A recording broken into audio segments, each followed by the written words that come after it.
Okay. A warm welcome to our masters, Hualien Dharma team and brothers and sisters around the globe to Saturday Hualien Dharma Talk. A very good morning. Let us start the session for today. Okay, today I would like to share a short accepted speech from Master Ching Yen. Worries of the mind will accumulate bad karma. With the seconds ticking, time is passing. Yet there are many people which can't seem to let situation pass. People only recall how others let them down in the past. Few will say that they have let others down. If we are determined to improve, we will think of how to make it up to others. If we have too many worries, ignorance will accumulate and hence cloud the mind.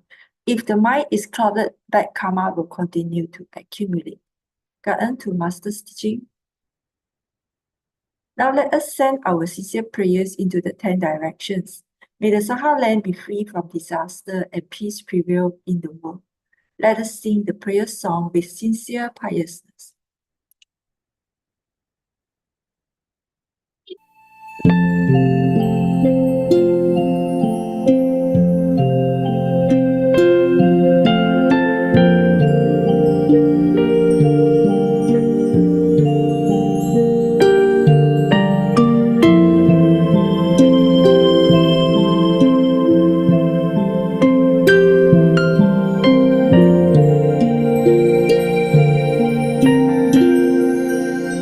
In my heart,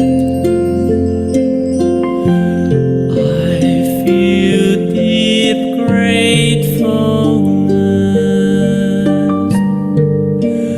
All my heart is filled with sincere prayer.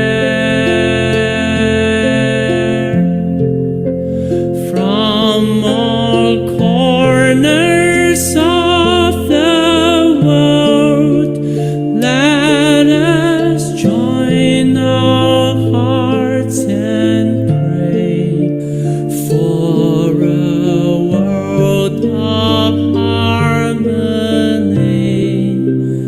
and peace.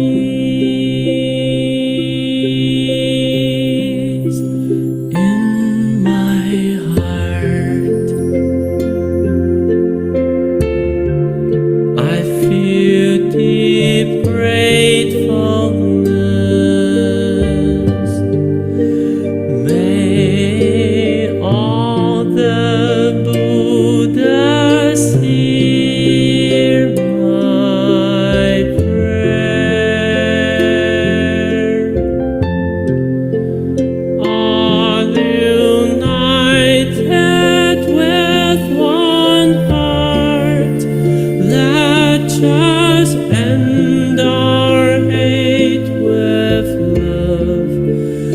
May there be no suffering hereafter.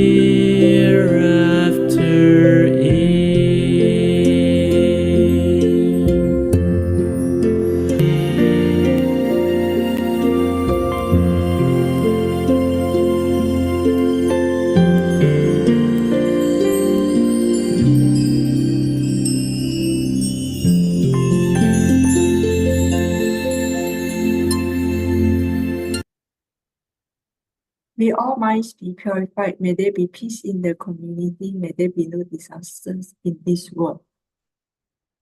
Now let us pray together for universal love and blessing. With loving respect, gratitude, and confidence, let us wish every person in our life a healthy body and enlightened mind and a total fulfillment in universal love. Now let us expand this consciousness to include every person in the world, every being in the universe. Let our unified love make this wonderful world even better. Let us all immerse ourselves in the joyful embrace of universal love. Before we hear the wonderful sharing, let us invite our masters to lead us in paying homage to the Triple Gems. Let us pay our respect for these teachings and explanations to the Buddha and Master Ching Yen by making 3 sincere vows. Please rise, palms together. First bow. Second bow. third bow. And a bow to our beloved Awall masters who could join us today.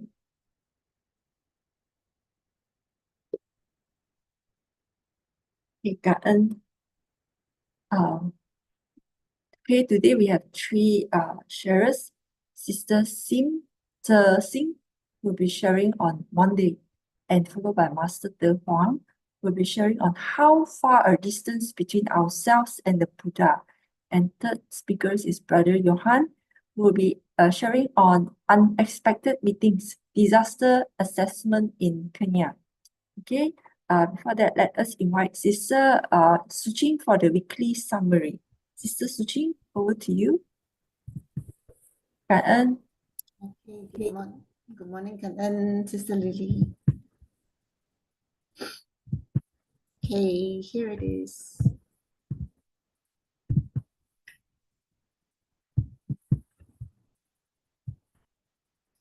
Wait, now give me a sec.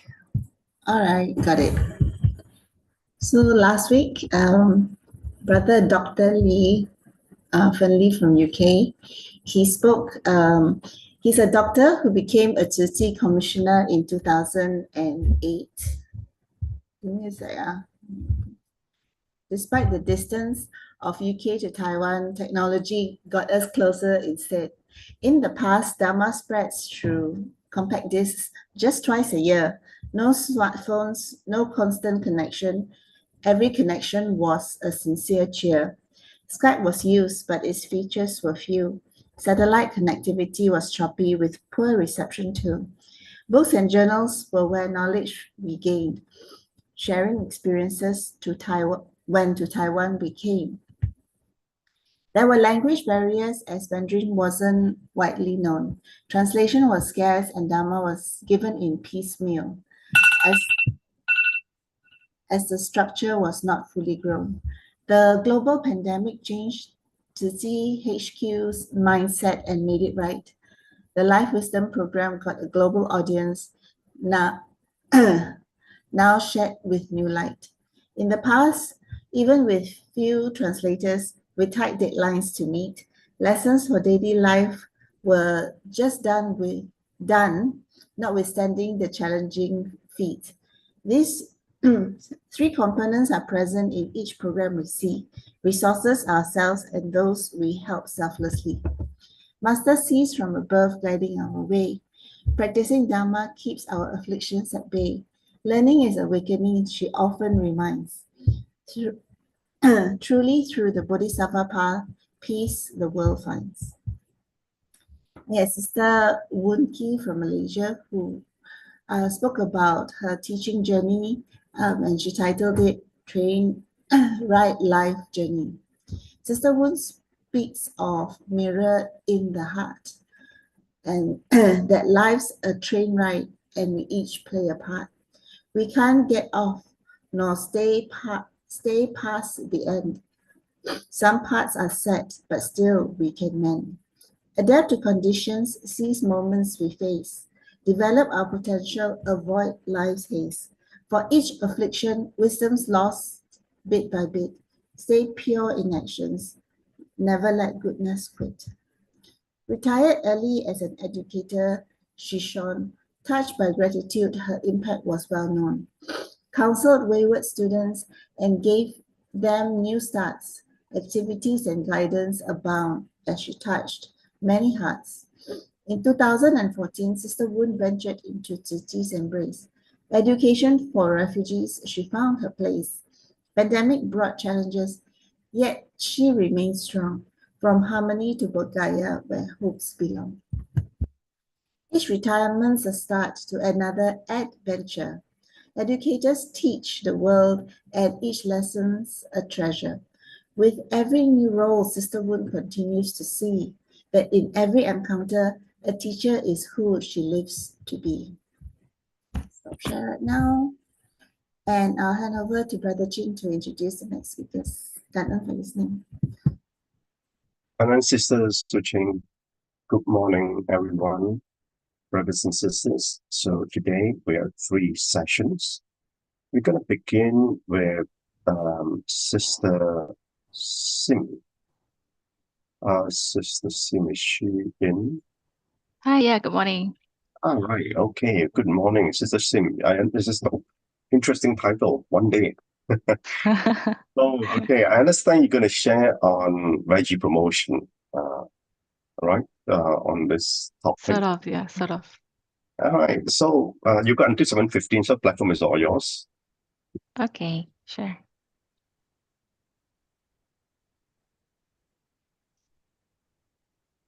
Okay, I'll share my screen, right? Yeah, please go ahead.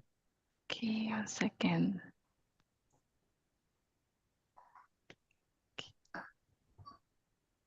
Sorry, wait. All right, okay. Okay, is my voice clear? Yep, Is my voice clear? excellent. Clear. Okay, You can that's see and great. hear. Okay, good morning, everyone.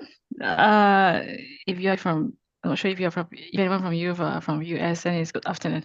So good morning, everyone. Welcome to join the Saturday Hualien English Heartwarming Talk. I am so impressed that you are here at this time. I am very proud of you. So yeah, welcome to join the talk.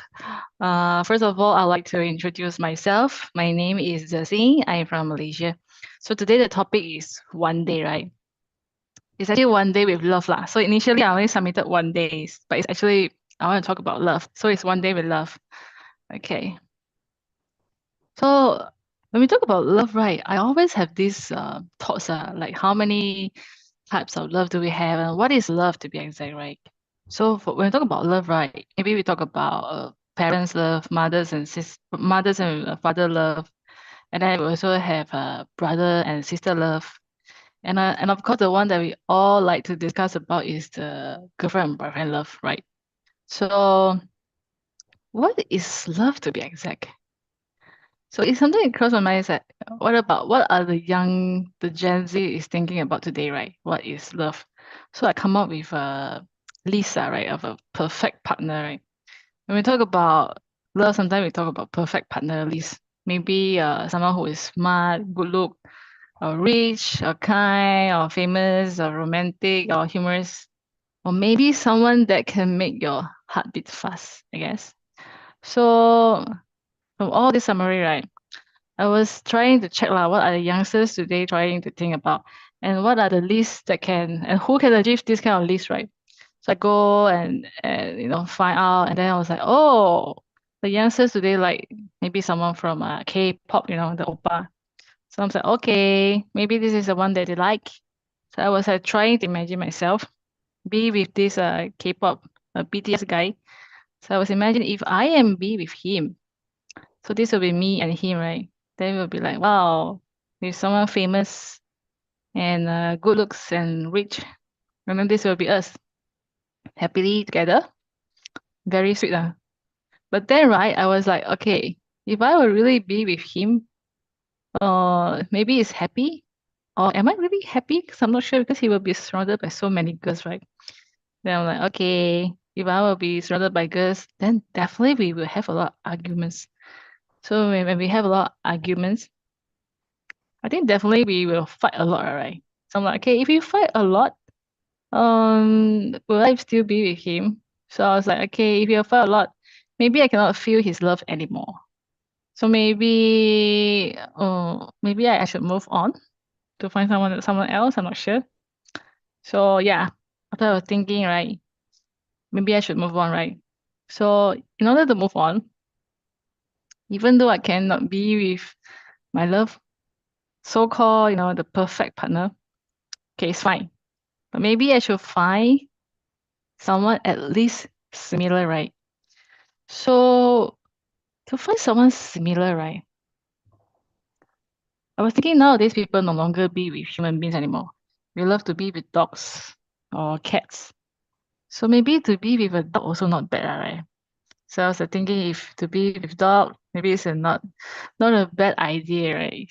At least he will listen to me, he will accept, he will love me as who I am exactly, right? Don't care if I'm old or if I doesn't look good anymore. So why does people want to find Bog? Huh? So okay, I'm trying to find what is a similar and how does he also loved me. So I'm trying to make this comparison between me and so-called my perfect partner, and also with the dog that the people choose nowadays. So I'm trying to find the similarities here, right? It's like, okay, I'm like, okay, probably the similarities here is like, we all got eyes. Yeah, we all got eyes.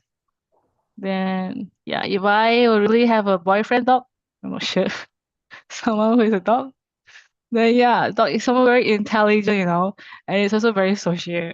And they have very good memory. He will remember all the good food that I cook for him. He will only good, then he remember all the good things that I done to him. It's so good, right? But the thing here is that he only lived for 13 years, So I'm like, okay, maybe I'll get sad after 30 years. Maybe I should find somebody else, right? 13 years is too short, right? So I was like, okay, maybe I should find someone else with that similarities as well. Like me and the perfect partner and me and the dog. Who else other than dog, right? So I was like, okay, 2 eyes and 1 mouth. So maybe a pig. I'm not sure. So I was trying to figure out. Then I realized, wow, it's really sweet, oh. To be with a pig is really sweet, right?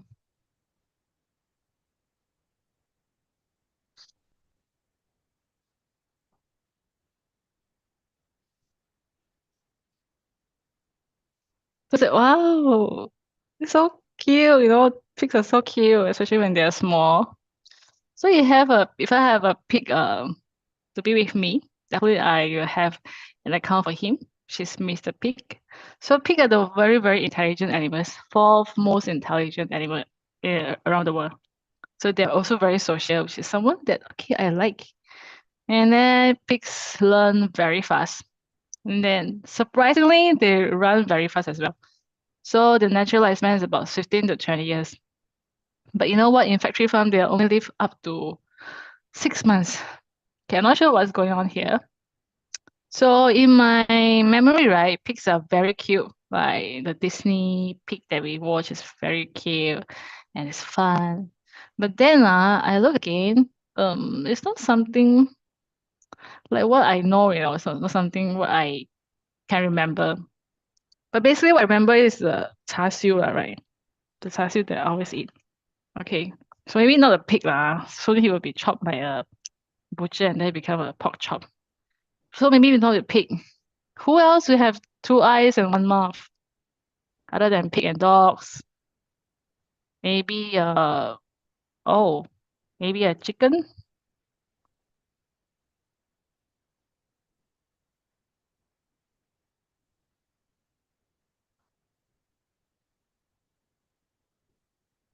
Not bad. Not bad, right? It's also very cute, right? Chicken is like, you see, you can hug him. You also listen to him like a dog do, right?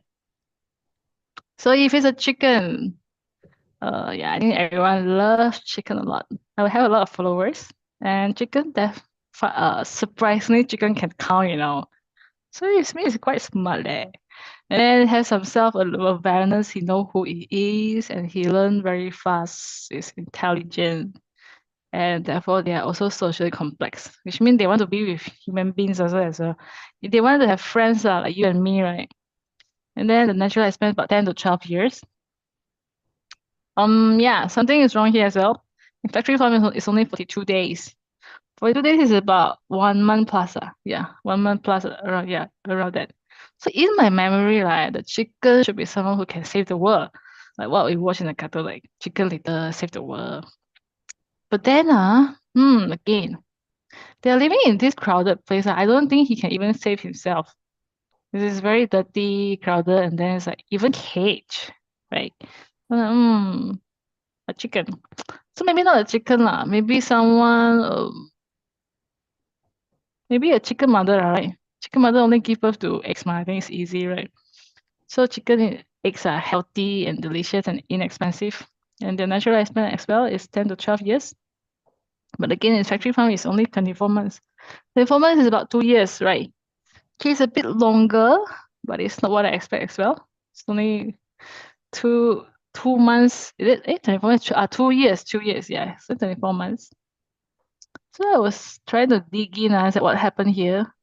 So I'm like, oh, in nature, chicken actually give birth to, like giving eggs, they produce egg like 12 on the whole, on averagely. So earlier 19,000, right? They give eggs about 120, and today they are producing 300 eggs. So the reason is because eggs, their instinct is to, of course, they are there to produce eggs, but they don't give eggs naturally on a daily basis. They only give eggs when there is no more eggs. So if nobody is taking away the eggs, they're not going to produce that many eggs as of today. So I'm like, oh, when they are producing a lot of eggs, like, oh, it's actually hurting their butt as well. So it just made me link to myself, like as a woman, obviously. Sometimes I have period that is quite painful. So but chicken, they're like this hand, they are like sort of like in that situation for like every single day. So for women, we only suffer for like maybe 1 week, 1 week per every month. So they are sort of like suffering every day. So, and then they also go through the same process as any other chickens as well, just like this.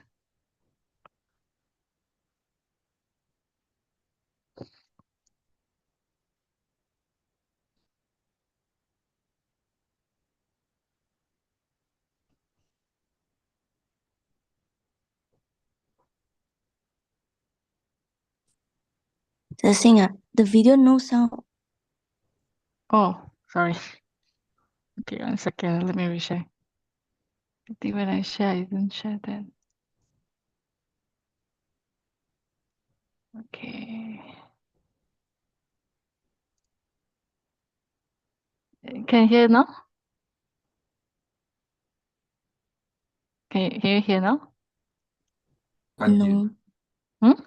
No. No. Mm. Wait, let me reshare. Share sound. Okay. Okay. Can you hear? To discuss how these chickens are killed, we need to understand the language that the animal agriculture industry uses. Processing is the term used to describe turning living animals into meat. Stunning refers to rendering animals unconscious before they are killed. Slaughterhouses use two main processes to kill chickens: electric stunning and gas chamber stunning. Electric stunning begins with the chickens arriving at the slaughterhouse packed in transport crates. Workers then shackle chickens by their legs upside down onto an overhead conveyor. Shackling is painful and stressful for the birds. Chickens' hips can be dislocated and their legs broken as they are shoved into the shackles, and their wings can be injured as they flap in distress. The conveyor then carries the chickens towards a shallow water bath that has been electrified. As their heads are dragged through the water, they are electrocuted and rendered unconscious. The conveyor then moves the unconscious chickens to an automatic cutter, which slits their throats. The chickens bleed to death while shackled on the conveyor. Finally, their bodies are immersed into a tank of scalding water to loosen their feathers. The carcasses then go on to be fully processed to become meat.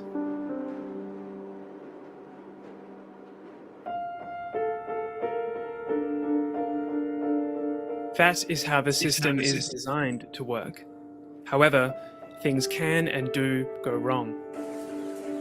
Some chickens are only paralyzed by the electric current, leaving them conscious and able to feel pain. Others lift their head above the electrified bath and are not stunned at all. These birds are then fully conscious as their throats are slit by the automatic cutter. It is also possible for the auto cutter to miss, leaving birds alive. A worker stands by with a knife to manually slit the throats of any birds who have survived. But the system is not perfect, and some birds are immersed in the scalding water tank while fully conscious.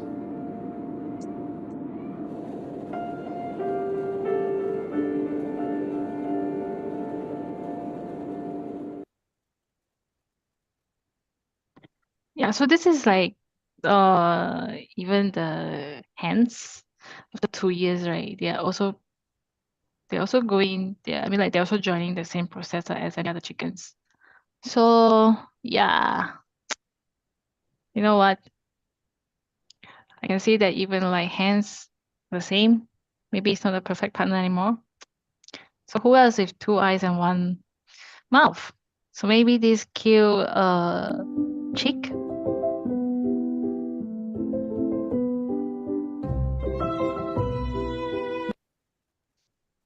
So cute, right? Is that a good idea? But then I also try to figure out what is going on with this chick. Is that something gonna happen? The egg industry uses two main methods to kill chicks. The first is gassing chambers, which render chicks unconscious using carbon dioxide. The other method of killing caged conveyor belts. Shunted along, they bounce off the belt's rails and each other. Finally, they drop off the edge of the belt and their bodies are torn apart by a metal grinder. All of this is legal and commonplace.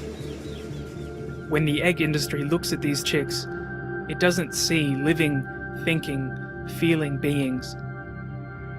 It just sees an inconvenience to be dealt with. Okay, so I think all this are not a good option lah, because even in the chick, right, they will go through the same process. Okay, so this is the process of even the female chick. So just now you see one of those are the male chicks, because they are male, so they are sort of like a waste product to the egg industry. So yeah, so they are choose to be thrown away or to crash into something else. So yeah, and then this is a female chicken because they are small and they may fight. So they have to do this depicking, which is like to remove the sharp part of the mouth. And also yeah, and also they're living in this very not nice environment. Okay, talking about all this, right? I know it's like when I talk about chickens, I can only think about this, the meat, which is like really, really delicious, right? I'm like, okay, yeah, I know this is such a thing talk a lot about this chicken, how they suffer, but it's really hard, when we talk about chicken, it's so tasty, so yummy, so juicy, right? But then when I was thinking about that piece of meat that I was eating, I was like, what is the last thing my pork or my bacon or ham thinks about? And they're literally in this gas chamber. It's like, what are they trying? What is in their mind? So I'll just share with you about this video, right? Just take a look. The video from this surveillance camera has gone viral around the world. The reason is that everything was going well at first. There was a young girl, all happy, jumping around in the streets. But at that moment, the man on the left notices her. He waits for her to pass, and the girl, without stopping, continues to jump. She keeps going until she disappears from the camera's view. And at that moment, pay close attention to what the man starts doing. He starts jumping around like the girl. It goes to show that good vibes are contagious. Magnificent.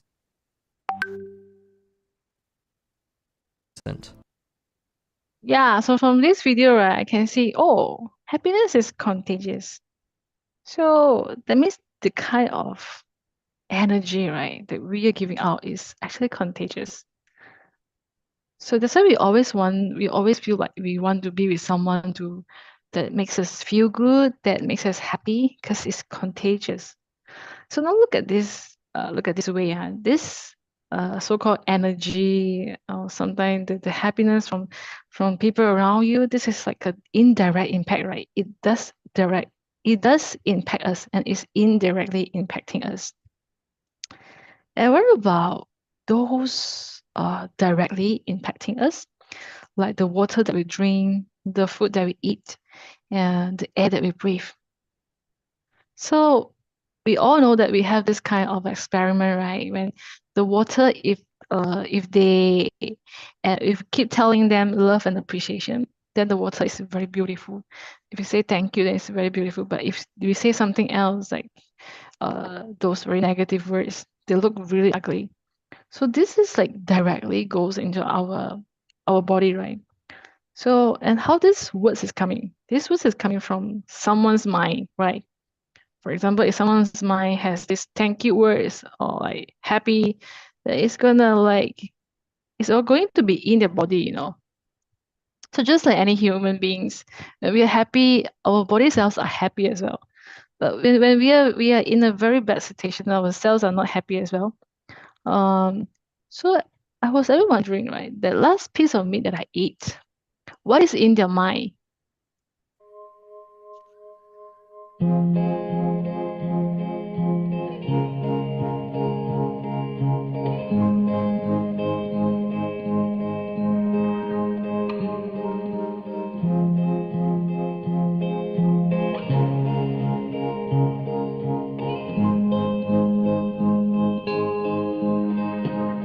Should have stayed.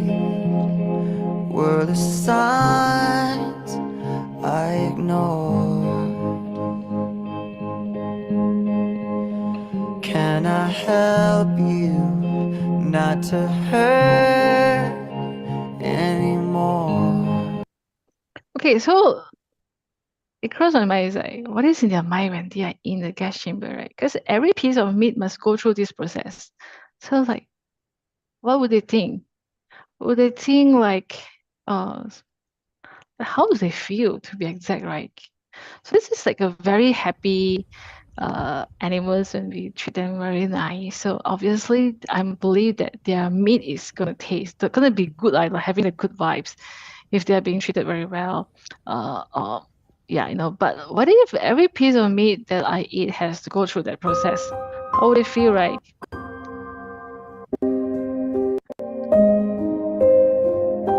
So it's like when they hear people scream, right? I think they will also tremble.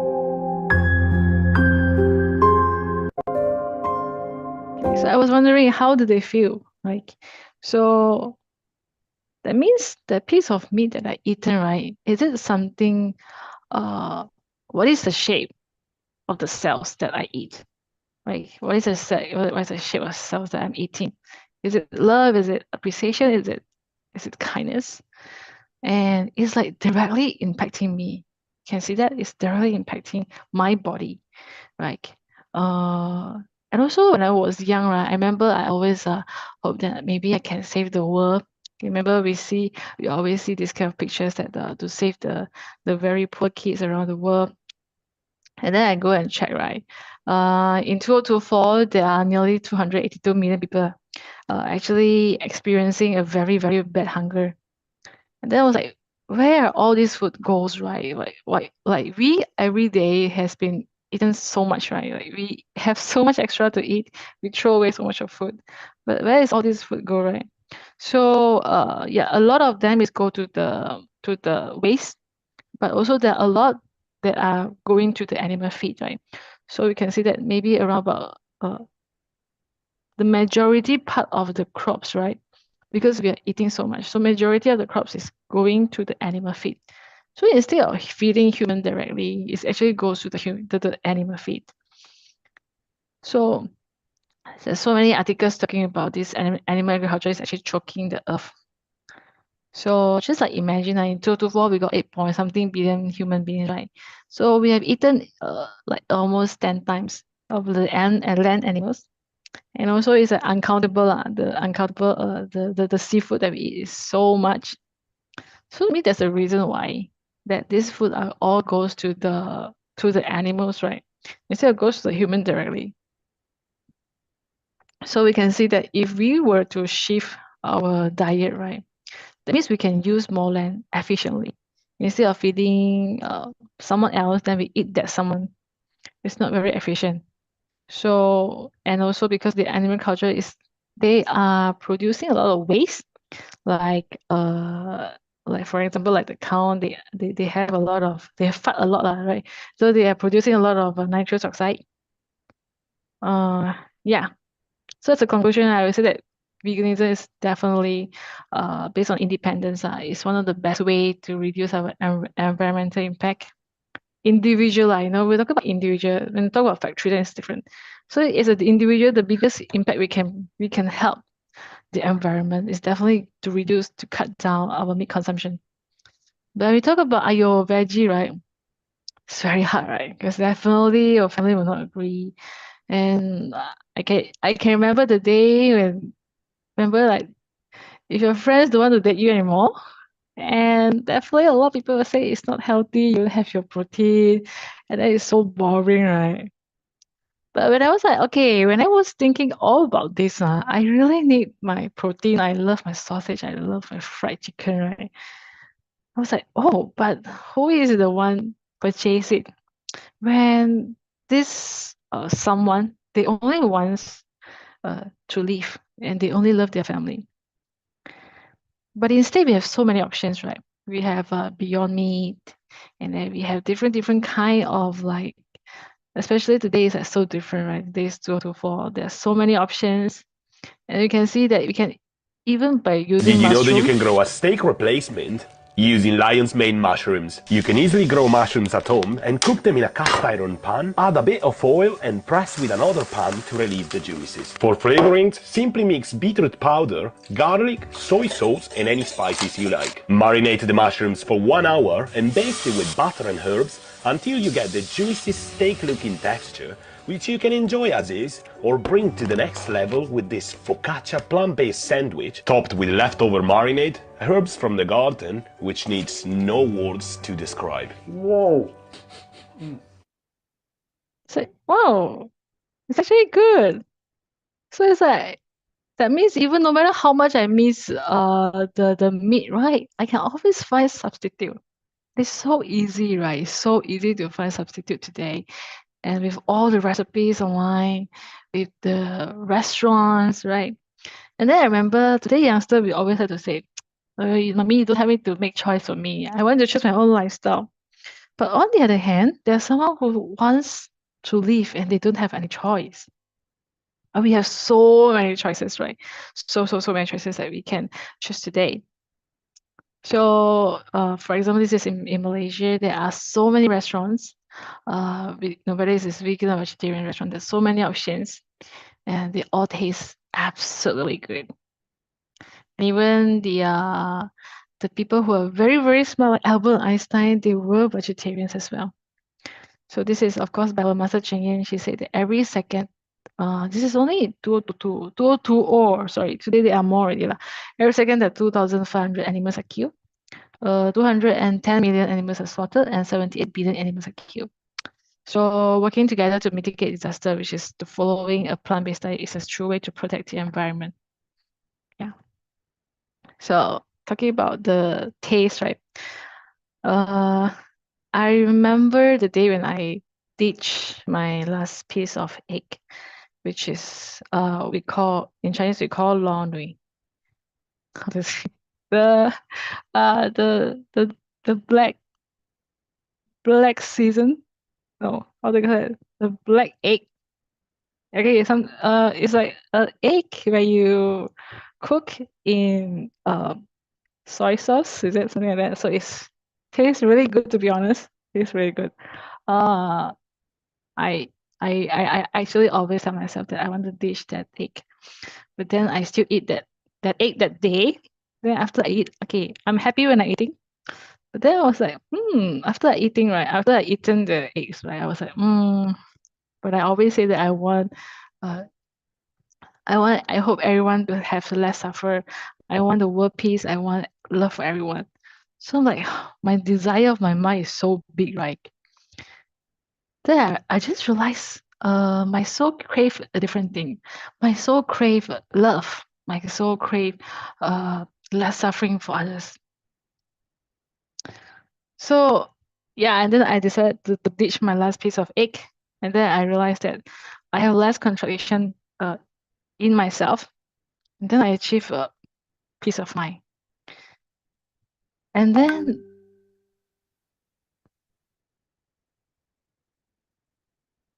my friend told me the lo nui is called braised egg. Soy sauce egg. Yeah, soy sauce egg. So when I ditched that soy sauce egg, I'm like, wow, did I really do it? I really feel like I have that kind of peace of mind. When I sleep, I feel better. Because I feel like, oh, at least today I'm not causing someone suffer, right? So I think someone in that, there are someone in that body, you know. So I feel like if I really eat him, or I am indirectly causing their suffering, they actually know.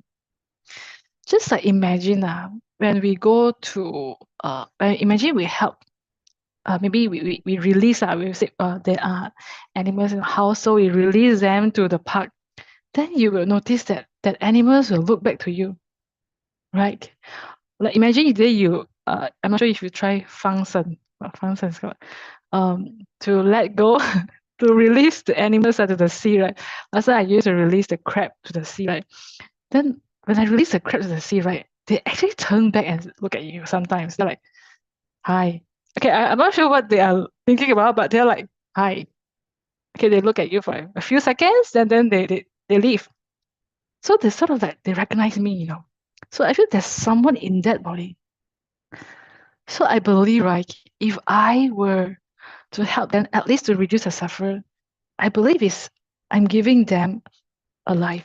So it's definitely a lifetime of gratitude from them. So before I end, let's look at this video. Second.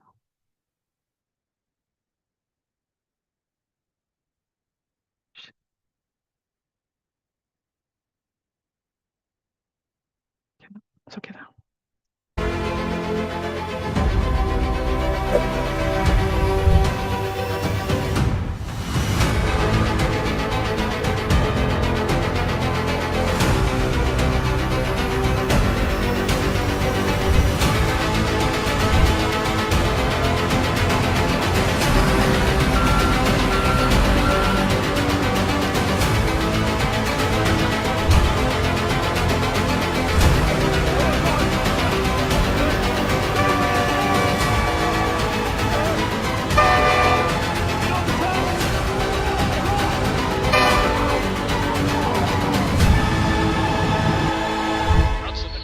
Draws the foul, shot blocked out of bounds, and Embiid. Oh! Wow! That almost went in. Seriously. Okay, from this video, I can see that actually we human beings, we are so eager to save someone. When I see someone like a dog, I remember when I was in highway, right? When I see a dog, even before when I go vegetarian or go vegan, right? When I see someone on the highway, I was like, oh, I feel really bad for the animals, you know. I really feel very bad for the dog. I want to save him. So you can see that how much we do to save that dog who are almost dying from you can see that from the railway track, or someone is going to die on the highway, or anyone or anything like that. We actually wanted them to live so bad, but sometimes it's just to align with what we really want, right? So here you can see that it's so easy to save so many animals, and just by going vegan. So today I want to give you I'm not going to tell you what to do. I just wanted to use my about I was vegan for about 3 years plus, I guess. Yeah, I just wanted to tell you that I want to give you 100% confidence, right? Actually, whether it's vegetarian or vegan, it's really not down at all. I tried so many good food. I tried so many restaurant that taste so good. So I think it's not down like what we used to believe, like salad, we always greens and salad only. To me, it's really just a mental battle here, it's like when we see that piece of meat, should I eat it or should I not, So I just want to tell you that I hope that you're not influenced by the outside world. I know there are really, really, really, really a lot of distraction. Is it called distraction on the outside? But I hope that we can be the master of life, then you will achieve balanced body, soul, and mind. So when we are kind to the world, and we will be blessed, when we are kind with the world.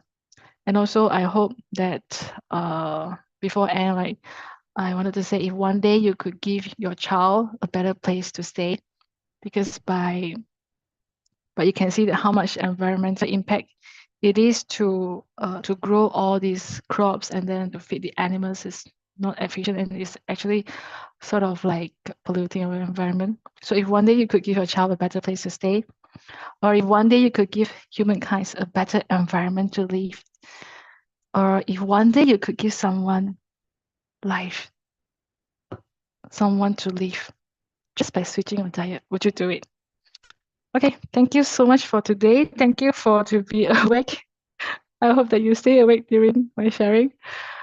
All right, so if you have any question, just call me, just ping me or call me, right? Yeah. If you're having like difficulties in switching your diet, or you are still thinking about it and you have a lot of concerns, I actually did my blood test twice after going vegan, and that is fine. The doctor told me, I didn't tell the doctor I was a vegan, but the doctor was like, "Oh, your record not bad, huh? All good. You can continue your diet." I was like, "Oh, okay." I'm kind of happy. So don't worry if you have a lot of challenges. I have a lot of challenges, especially from my family initially. There was about I faced objection from my parents. My parents were from my parents for about 4 to 5 years. It's really difficult to walk this path alone. But don't worry, I'm here with you, and we are here with you. Just let us know what is your difficulties, and just let us know, and we will discuss about it and see how can we make things up. Okay, thank you so much for your time. Thank you so And much, have a Tzer Ching. thank you. Wonderful sharing. So you have shown us your search for your ideal love partner, or Yeah. could I say your search for your perfect love, and your message has given to us the altruistic love, and the meaning behind that altruistic love. Now, I understand we've got a few minutes actually, so if there's anyone who got any questions, please direct the question to our sisters searching. Or not, you can type it into the chat. Meantime, whilst they're doing that, I understand you're from Inner Peace. Am I right? Yeah. Can you Yeah, explain what is this Inner Peace? Actually the inner peace is actually more to sharing different kind of restaurant, like vegetarian restaurant or vegan restaurant, because I used to try to tell my friends what are the benefits of being a vegetarian and all that, right? Then it doesn't work. When I tell them directly, they're like, "Oh no, don't tell me all this." They're so frightened. So I was like, okay, maybe I shouldn't just tell them like that, like directly, one to one. Maybe I just share more options with you. So in case you see my post, then maybe you will go and try the vegan or vegetarian restaurant. Yeah. Okay. Now, interestingly, in this group that you have, what are the age profile? Are they mainly younger ones? Are they it's a mix of people from different ages? Younger ones or older ones? I think half. Not sure. Maybe I think half lah. Yeah. Okay. Should be half. I haven't go and check yet. Because but I have friends who added. Then sometimes they found my profile. Then oh wow, you had this kind of profile. And then they're like, oh, I've been trying the restaurant that you introduced, like that. So it's quite fun actually. That's wonderful. I mean, interestingly, I was talking to my daughter when she was studying at a university in England, and she was actually telling me that amongst the students, and talking about those who late teens and the early 20s, she reckoned that about 30% of them were vegetarian and vegan. I was quite pleasantly surprised by that statement. But I'm not sure. That's why I asked you about the age profile. But obviously, for me and most of my circle of friends, they are not. Most of them, they're not vegetarian or vegan. So that's why I'm not sure whether this growing awareness comes from the younger generation. And what are your thoughts on this? So particularly, I think like in Malaysia, right? Because I'm living in Malaysia. For me, I don't think it's high lah. It's not that high yet. Because most of my friends, I would say, even if when I was working, right, I think sometimes I'm the only one. Yeah, right. Yeah. I'm not sure even the younger generation, because I'm already working. I'm not sure about those who are studying. I think in Malaysia it's not that common yet. Yeah. Mm. Mm. I share that feeling with you. For example, if I were to walk into any restaurant, okay, any restaurant, and I have no issue looking at the menu, I get vegetarian and vegan options, but not so much in Malaysia. Yeah, Uh, yeah. for Not that example, if I much. go to a Chinese restaurant, right, and I want vegetarian, so it's off the menu. I have to make the request, right? But not so much in Europe. You can actually, so the awareness seems to be growing there, and I think you're doing a wonderful job trying to convince people, and that the message is indeed very powerful. And the question is, how do you plan to spread that message, How do I plan? especially the outside city? Sorry. What's the last question? Uh, How do I plan? how do you plan to spread the message? So I think for me, right,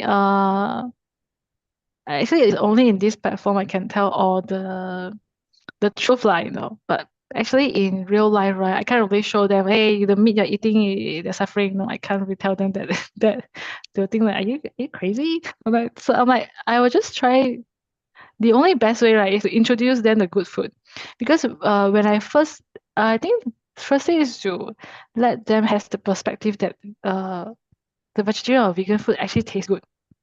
That's how I started as well, because my best friend, like Hui Fen, her papa, her grandma is someone who can cook so well. So I have this perception that, wow, this vegetarian or vegan food tastes okay, is good. So when I hear about the benefits, right, I can switch it very easily, because I have this perception that, oh, the food is good, so it doesn't make me feel very hard to switch. Yeah, I think first of all, introduce them good food. Right. Yeah. So how long have you been vegan? I think 2020, is it 2020? Around 3 to 4 years, 3 years plus. Yeah. Wonderful. And Thank you. I guess there is this. Does it change? Does this change your circle of friends? Because you brought up one point about peer pressure, right? Among your friends, I sort of isolate you out. So because you went vegan, has your circle of friends change, or is still the same? I'm not sure it changed, but majority of my friends are still my friends. And then okay, it's like that. If my friends want to go to a vegan or vegetarian restaurant, I'll be so happy. But if they were not, I'm okay as well. I'll try my best to find the vegan options. Yeah. So it's like I don't want to, of course I'm trying to be more flexible, I know, so that they don't have this perception like you vegans are so hard to deal with. So I'm like, I try to make myself chill and flexible, like, okay, don't worry, I'll have my food no matter how, because I think as long as got vegetables, got tofu, got rice, you can always survive. It's just that easy. Right. So what you're saying is they can accommodate you, right? And so long you've got the option of your choice to do any place to eat in terms of the option for you to take vegan. But my question is, has it changed? Have you got new friends because they're vegan? Yeah. Of course, I think make quite a few who are like those who, especially those vegan or vegetarian restaurant boss. No, I mean like the restaurant owner or who are vegan, or some are online friends. We are like, oh, we are all vegan. Then we're like, we will share about our perspective as well. Sometimes it's quite fun. And I came to know that even Muslim also have vegan. There's something really make me quite surprised. Yeah. Wonderful. But I certainly I can observe that there are a lot, there's a growing number of vegetarian and vegan restaurants in KL. That seems to be Yeah. growing. It's quite growing. Actually quite a lot compared to 10 All years right, ago. wonderful. Wonderful, sister. That's the time we have for your session. Before we move to the next session, to Master Huang, may I request that you all open up your video? We take a photo. Master Huang. Master Huang. Yes, I can see it. Okay, we'll take a snapshot. Sister Lily, you can take the photo. Yeah, I can. Excellent. Okay. Yeah, everybody turn on your video if it's convenient. Okay, 1, 2, 3. Okay. All right. And Canon so much, Sister Su Ching. Wonderful. We hope to see you back again someday. Thank All you, right. Well, it's wonderful to see Master Huang after a while that I haven't seen you on this platform, and we look forward to your sharing. And on how far a distance between ourselves and the Buddha. There's a question that's in our mind, all of our minds, and Master often say, we try to draw towards the Tathagata. Platform is all yours, Master. Okay, thank you, brothers and sisters, everyone. Good morning, afternoon, if someone who are not at the morning time.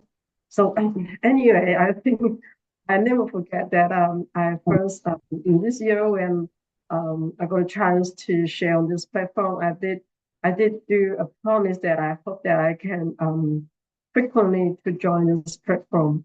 But unfortunately, I think this is only my second or third time to join now since we've been past over 6 months already.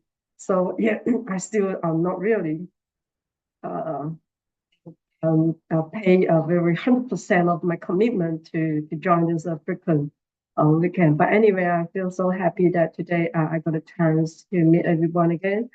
And as just I was so happy that I can see the first speaker of our sister Sing Sing, and then she's like trying to tell everyone why it's important to become a vegan, which is like we don't take any products or the daily products for to sustain our nutrition for on healthy life. So I think this is very important. And I think I found that I give this question for this topic that I'm going to share. I think this is like I giving my own trouble because I think this is kind of like a great question. I think maybe you can ask yourself what is your answer, but I think for my answer actually not really difficult to answer because I think our master's always telling us that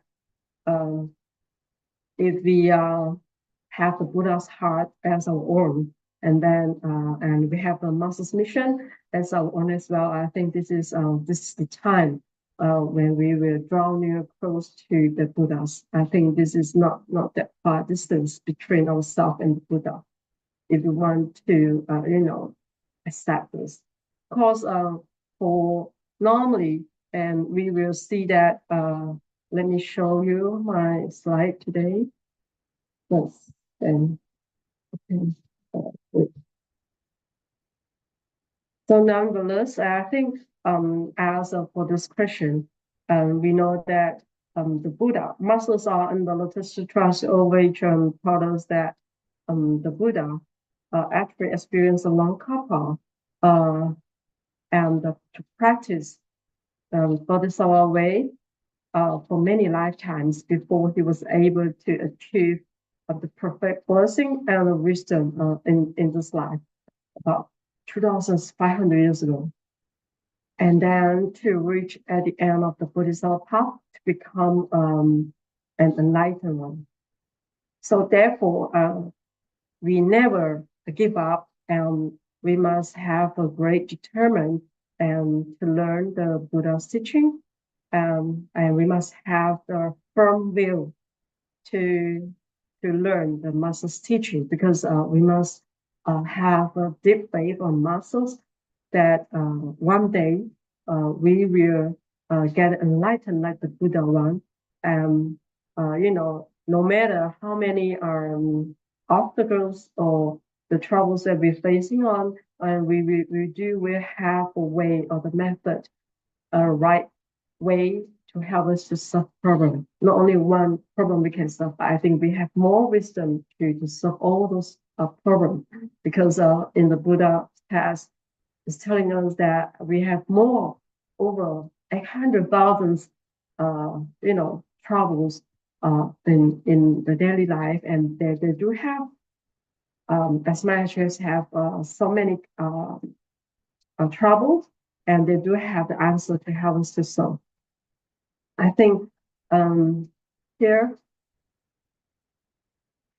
so as is it, you think when one thing which is like to help you to get close to the Dharma, the Buddha, I think is it because every day you do the practicing of chanting the Buddha's name, and then will make you draw near to the Buddha?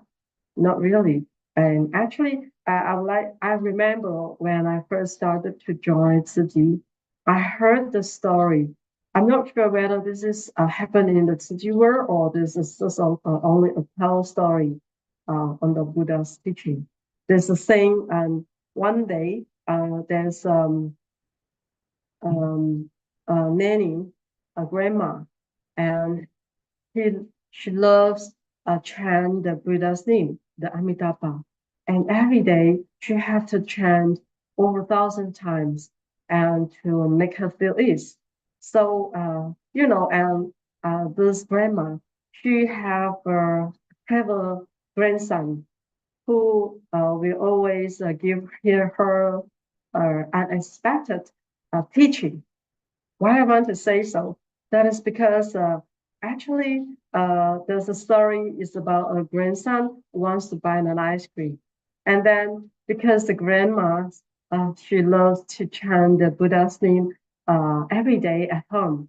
And then one day, there's an ice cream man come outside of the house, ring the bells, and tell it's given everyone notice that now it's ice cream time, and the grandson he wants to eat ice cream, and then he was like can't wait to call his grandmother, the nanny, and then say, nanny, can you buy ice cream for me?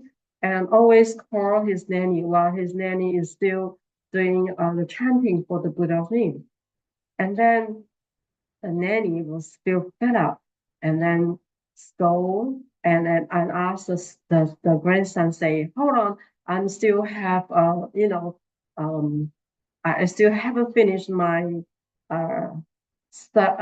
what we so called is like chanting yet. Let me finish first, then I will buy for you. And because the nanny was so impatient, and the grandsons, the wisdom grandson, I think he told his nanny, say, if you recite Amitabha every day for over 1,000 times, but the Amitabha will never say that to you, you are annoying him. But I'm only to call you a few times, nanny, and then you was, like a couple of times only, and then you're starting to become impatient. And then this is the first and the grandson's response to his nanny. And the second is like he say, if you stop chanting the Buddha's name, the Buddha will still insist. He never run away. But if you ask me to stop for a while, to wait until you finish chanting the Buddha name, and what will happen is the ice cream man will not wait for me.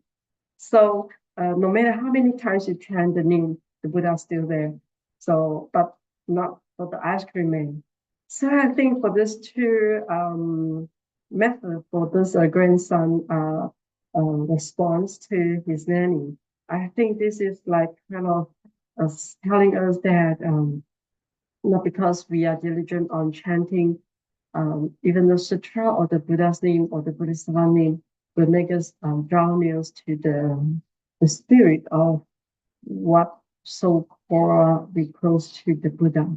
And I think this is like the story of it, which is that made me feel very deep impression is like we lucky joint Suji Masters never asked us to say any single word of to chant any Buddha name every day and can bring us to the Pure Land, the rest of Pure Land now. And Masters, what she say is that the most word that she say on each day is like she says she always say grateful for her disciple, even the lay disciple or the monastic disciple who are like helping her. We work together and to bring out the spirit word of compassion to the needy people. I think this is what made me feel like the story about how we draw near to the Buddha.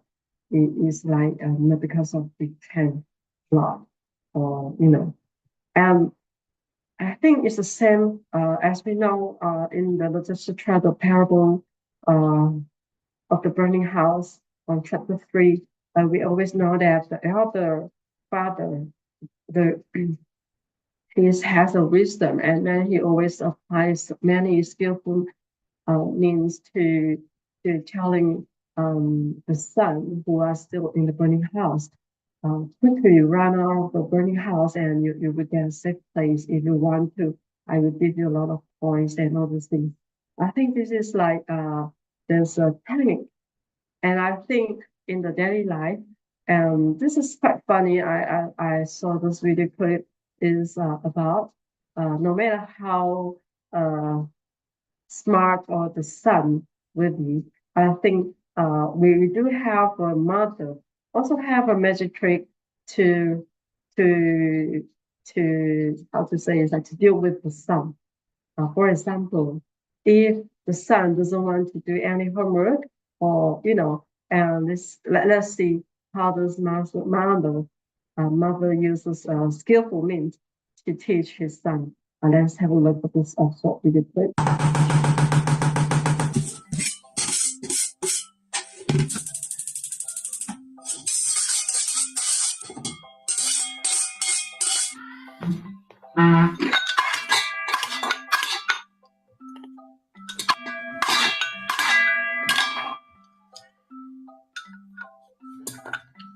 最近长个子，多吃一点，快吃吧。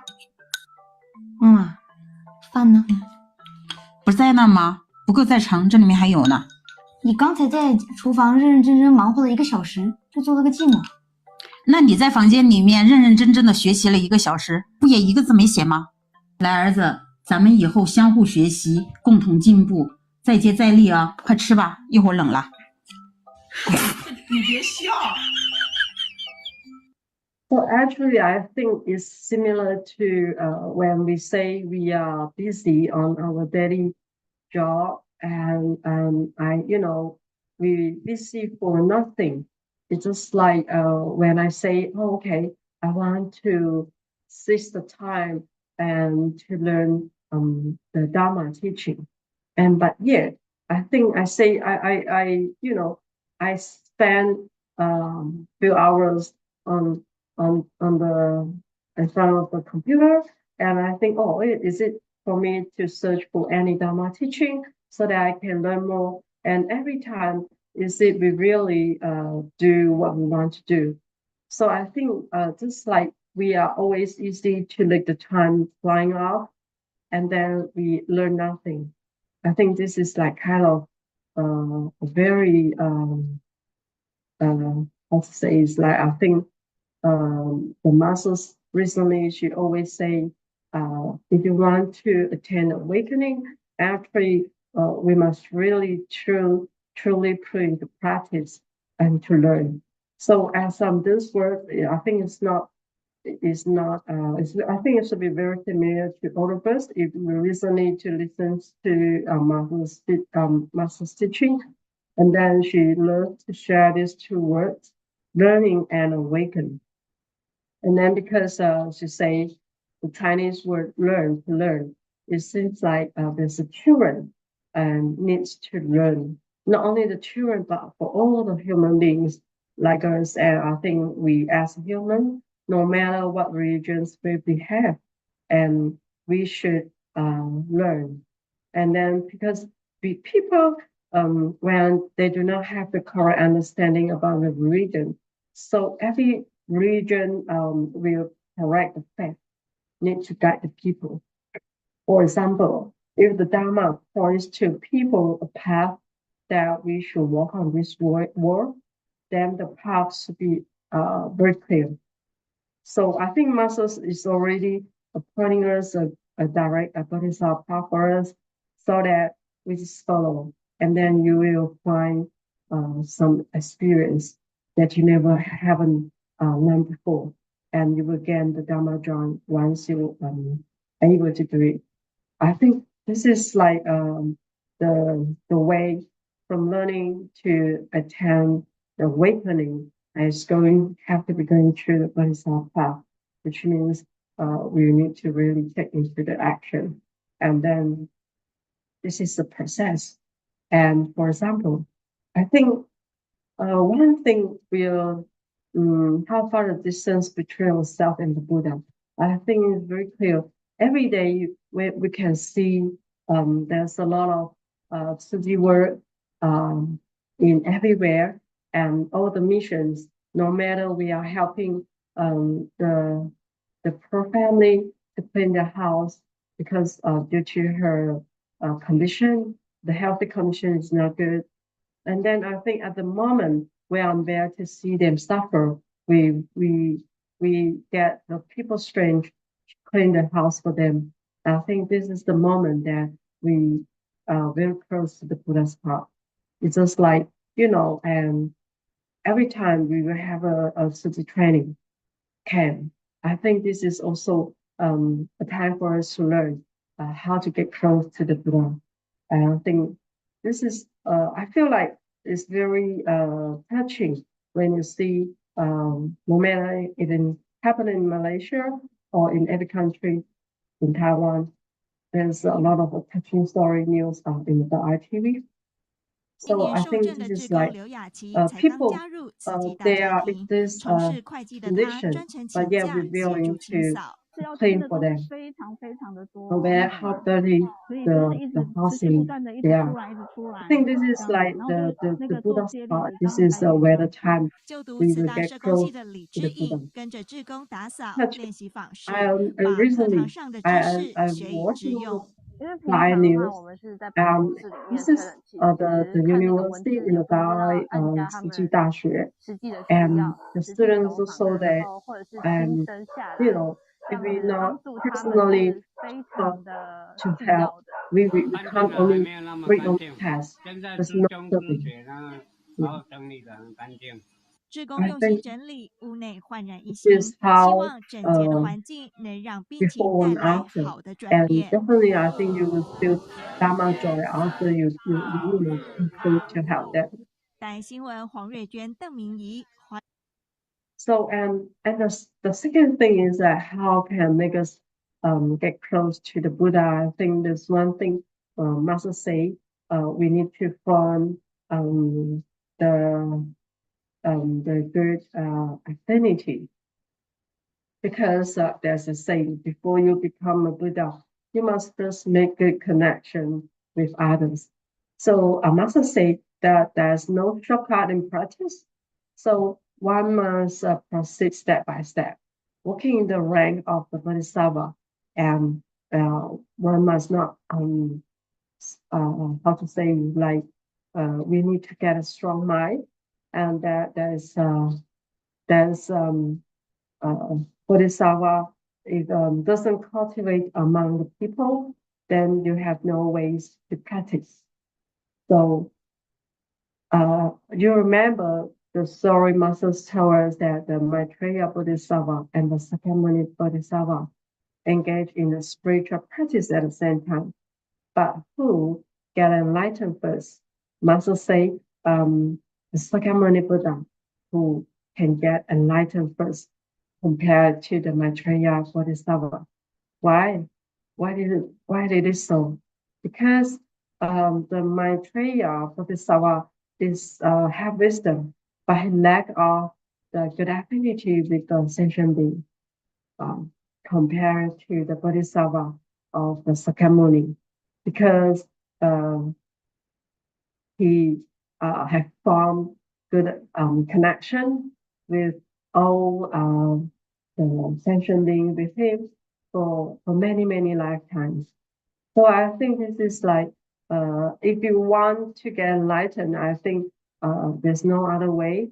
It's like we have to be practice the spirit of the volunteer in Tzu Ching. It's like whenever people they need food, then we cook for them.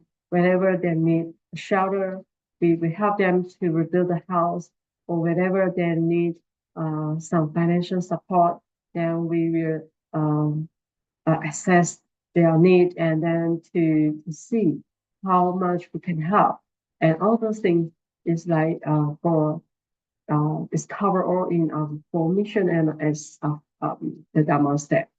So I think this is like when you look at this hand, and I believe this is the master's hand. And then when there's a disaster happen on the earthquake on the April or 3rd, so Masters immediately went to the disaster site and then to bring comfort to the victims, and then to listen their needs. And then I think this is like her compassion is very unlimited and it's very powerful. When everyone look at Masters, we are feel like full of touching by even Masters. She's been getting old in her age, but yet her compassion is never less. So I think this is like Master. She always say that she want to make her future life as well. She always to cultivate the compassion in her heart. She always practice.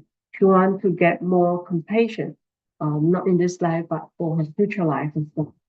So I always think myself, when we watch the news, the disasters happen, and then when we look at the news on the TV or on the line video clip or the people sent to us, do we have a quick response to form a sense of compassion or not?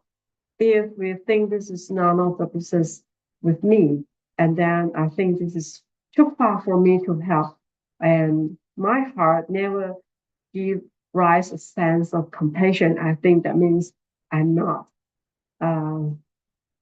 There's not the time that we close to the Buddha, because I always think I'm busy on my own stuff, and then this is kind of like how we want to be and to get close to Masters, and as well as to the Buddha heart. So very clear that recently, and you can see another story as we look at the Dai news. We know in Africa, in Mozambique, and we are having the handover the 100 houses for the winter, for a couple of years ago, for the cyclone died in Mozambique.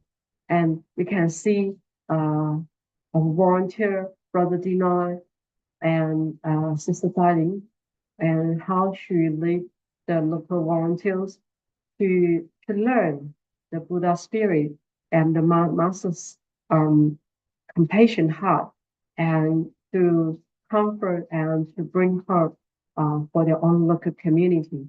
And then it's very touching. I think at the moment we bring joy to the return, and then we bring hope to them.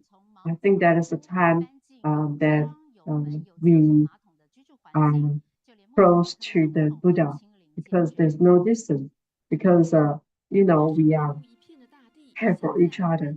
I think that is the moment. Whenever you do the Tzu Chi job with happiness, I think that is the time you will get close to the Buddha. So no matter what country you are, what work you do, and I think this is like what I have learned. So very easy. If every day no matter how many minutes, how many time you spend to do a good work or to speak a good words to your friends or your families and your boss and your co-workers, I think that is the time you are practicing to get close to the Buddha. This is simple. So I think this is how we transform. When you have the heart, every day you wake up and then you think of like, I have a plan. At least I want to do one good thing. So I think that is a moment that we practice ourselves. So, and that's also saying, a water can carry a boat and it also can sing a boat. What I want to say so is like, if sometimes we do good things, but we also, when we do not form good affinity with people, it will also will easily to drag us down from the bodhisattva to the hell. I think it's like you will like thinking, working with people is so uneasy. We have to deal with people, the matters, and people's opinions, and maybe sometimes when the words is not comfort you, and then it make you feel not happy, and then you will easily to retreat yourself from the bodhisattva. So example, Masters told us, if you want to get close to the Buddha, one thing we need to practice is tolerance. So this is one of the Bodhisattva way to practice the tolerance, to bear the tolerance in mind. And because we must believe that we are must be how to say, to take care of our mind. And for those who observe and take good care of their mind, it's just like the water carry a boat. Conversely, for those who observe and care how their minds are general thoughts, and they are like a water sitting on the boat. So if our self was insufficient, and when someone say any bad words to us, and it defeat us, and then you have to reflect on. Otherwise, we will easily to retreat ourselves from the bodhisattva back to the original being. Yeah, I think this is kind of like a very always happen in the world of you and me. And sometimes when someone says some bad words to us, we never cannot get any compliment or compliments from others, and then we feel us upset. And I think this is because we are not like the Buddha's heart. For example, I want to share another story. There's a saying that with a beautiful heart, everything you look at is beautiful. This means that if a person has love in his heart, everything will be pleasing to him, to his eyes as well. And on the contrary, if a person is full of hatred, he will dislike everything that here. I think here is a little story I heard from our masters, and I love this so much. And because master say to us, the Su Ching, maybe some of you know about him. He is a great writer of the Song Dynasty in China.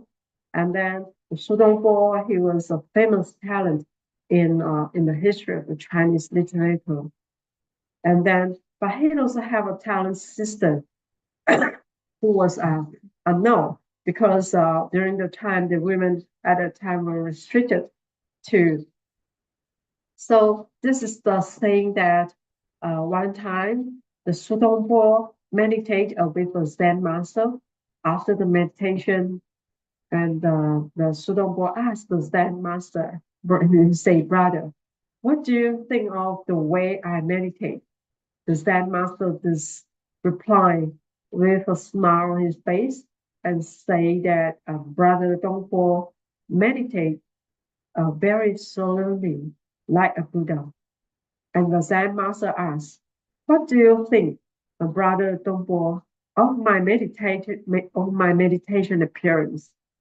And then the Su Ching, he say very monkey, and he think, I think the senior brother, you look like a pile of pieces when you meditate.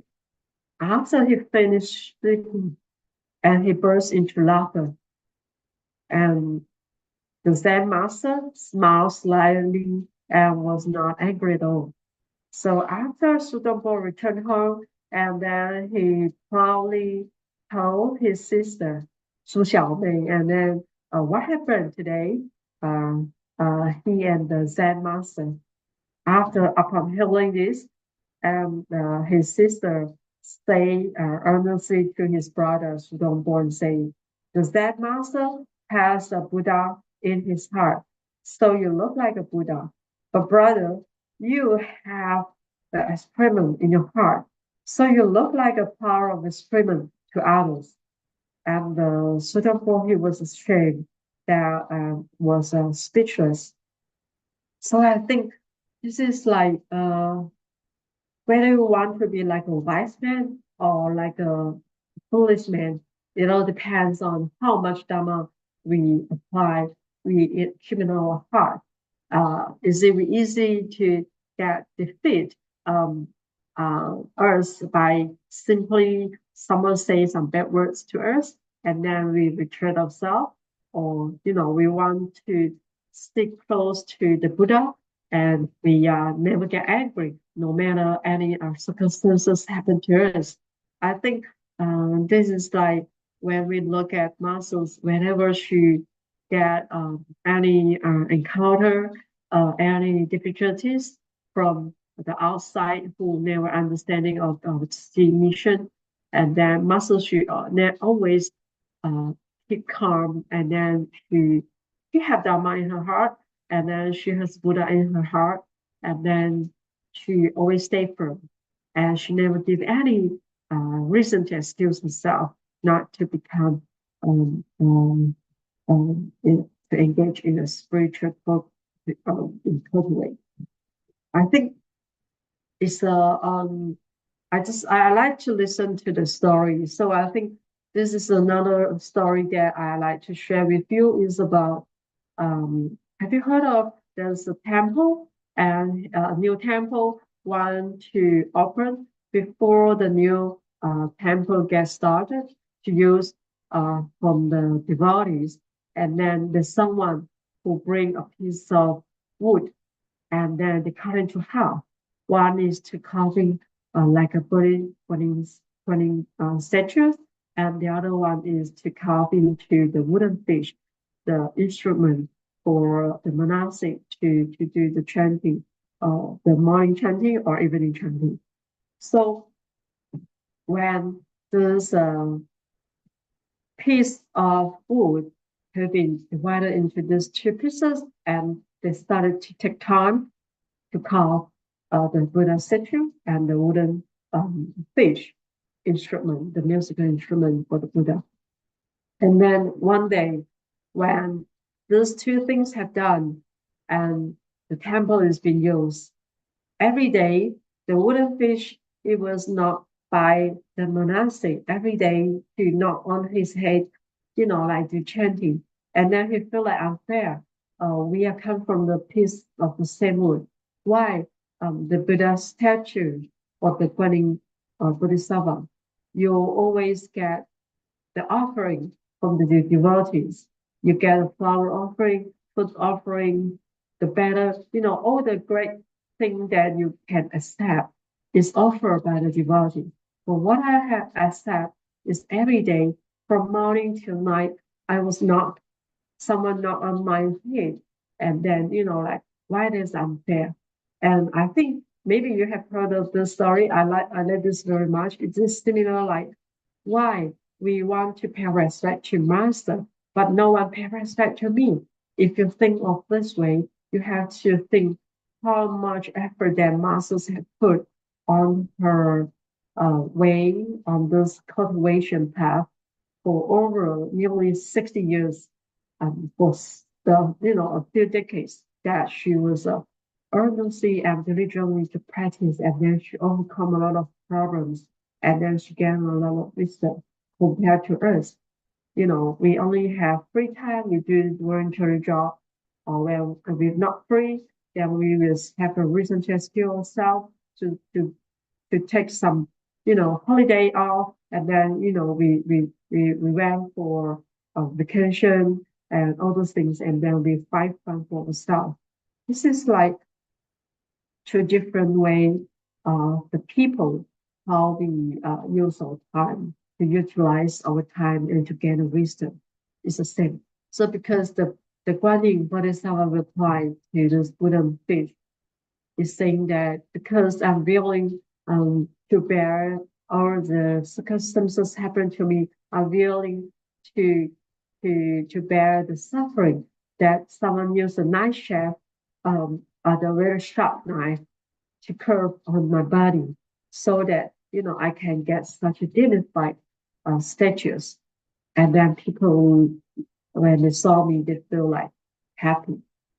So if you are kind of like seek for pleasures for your own, and then you just don't want to, be patient, and you are tended to take a shortcut to finish this wooden fish. Of course, the result compared to me, of course, you will see there's a much different, the offering that you get is limited.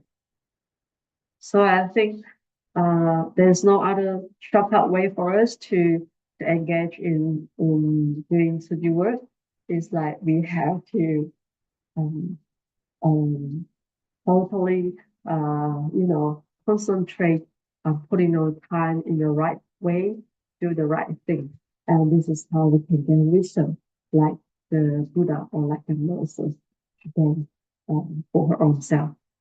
So, nonetheless, and there's another way for us to help us to how we can be like a Buddha, get close to the Buddha. Is like we never see master, giving any bad words or scold a disciple without any reason.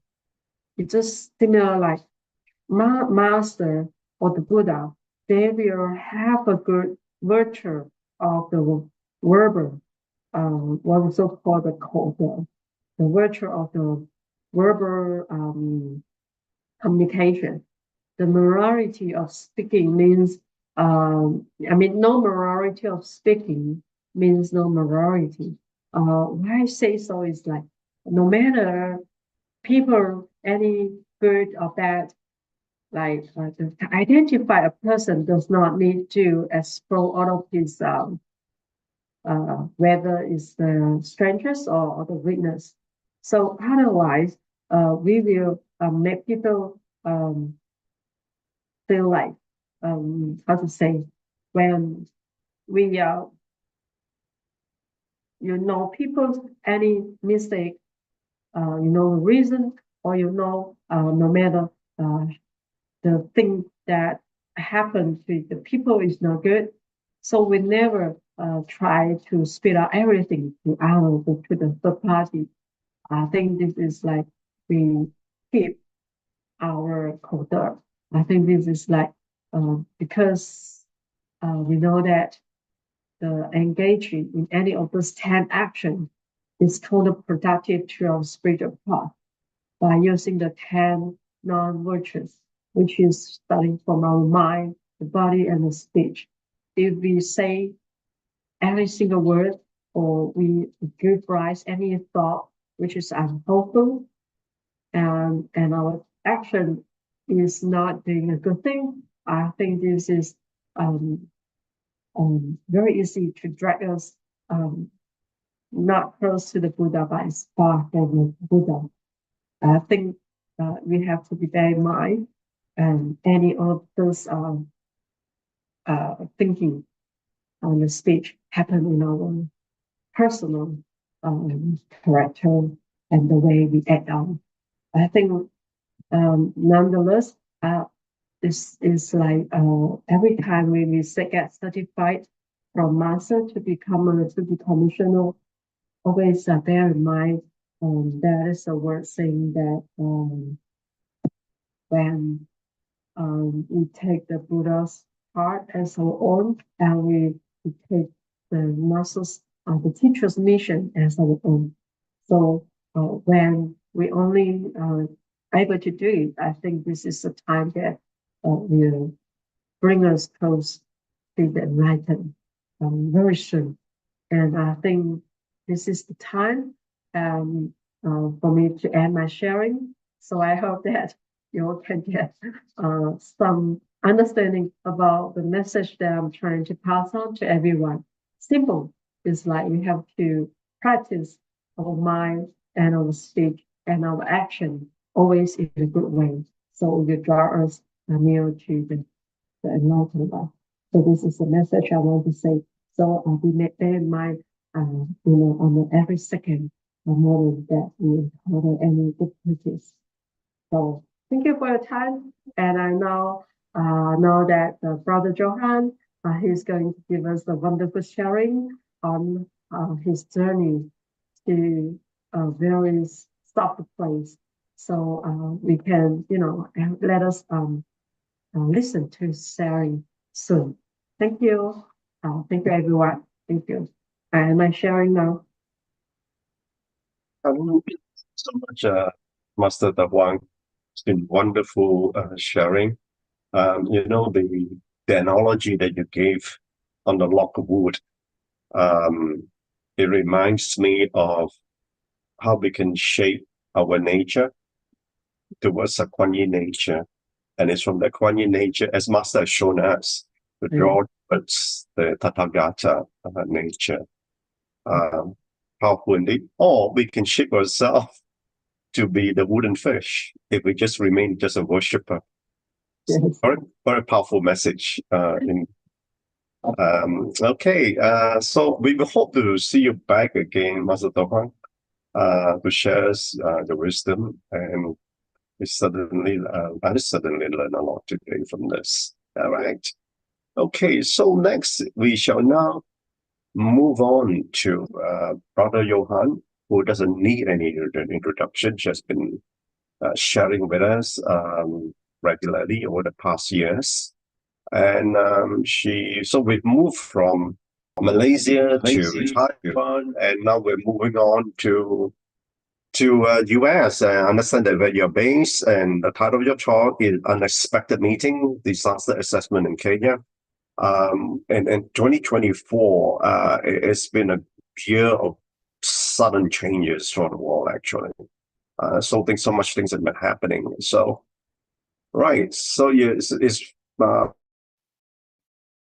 I hope you'll be prepared us to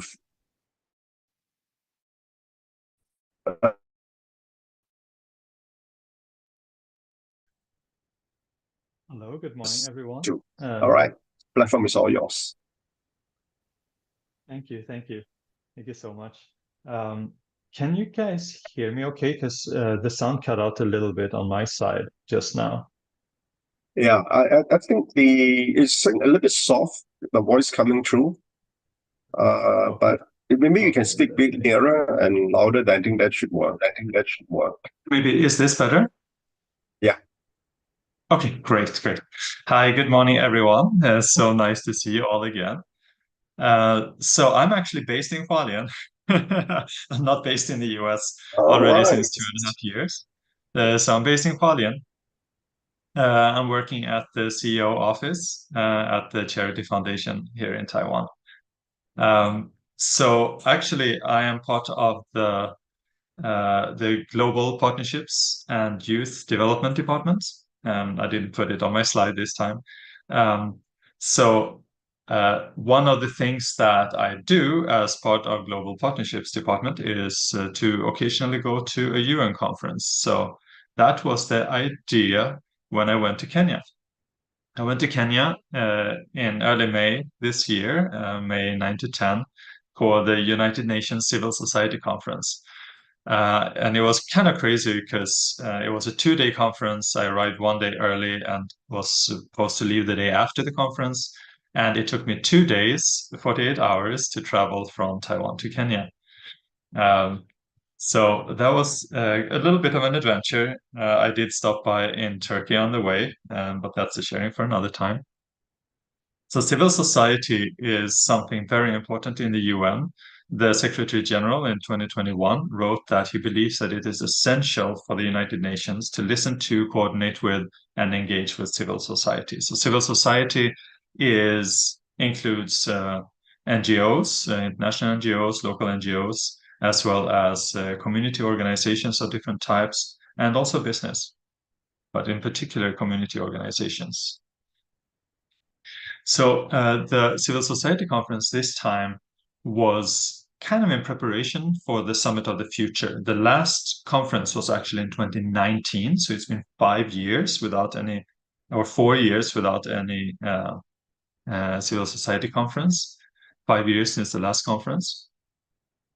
And this fall in September, there will be a very important meeting called the Summit of the Future, where the United Nations will decide on the development and direction and agenda for the future work. And how long this future is actually not very well defined. Maybe we're talking about a decade or several decades into the future.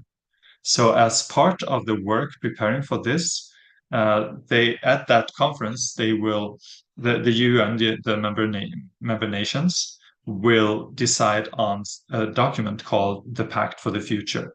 So this pact is what will set the direction for the United Nations future work.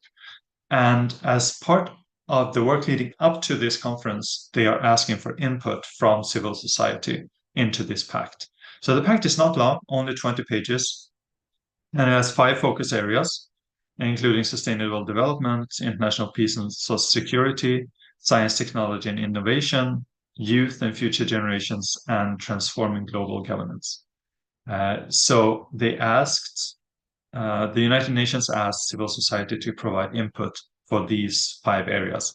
So that was the main point of the meeting this time. So we arrived in me and brother Steve Chu. I am sure that he has been on this before. If not, then please do invite him. He is in New York, so the time is okay. Should be okay for him. So the 2 of us were the representatives from Tzer, and you might notice that he is wearing the suit and tie, and I'm wearing my volunteer uniform. That's because I lost my luggage on the way to Nairobi, and I did not get my luggage until I was on my way back from Nairobi. It was sitting in Addis Ababa in Ethiopia during my entire stay in Nairobi in Kenya. So I was wearing the same uniform shirt. I did wash it in between, but I was wearing the same uniform shirt for 10 days. So this is United Nations compound in Nairobi. It's very beautiful. And this is the conference, one of the plenary sessions. And something that you might or might not notice on this very short video clip is that about 70% of the people attending the conference this time was from Africa. So that was the reason why the conference was placed in Nairobi rather than in New York or in some other developed country, because it's much easier, obviously, for African people to join the conference in Africa. Easier in terms of visa, easier in terms of travel arrangements. So that was why it was in Africa, and it was very successful in this regard. A lot of people who were really representing the society, the civil society. So we had a very busy time, lots of meetings, lots of very interesting discussions and workshops, lots of individual meetings as well.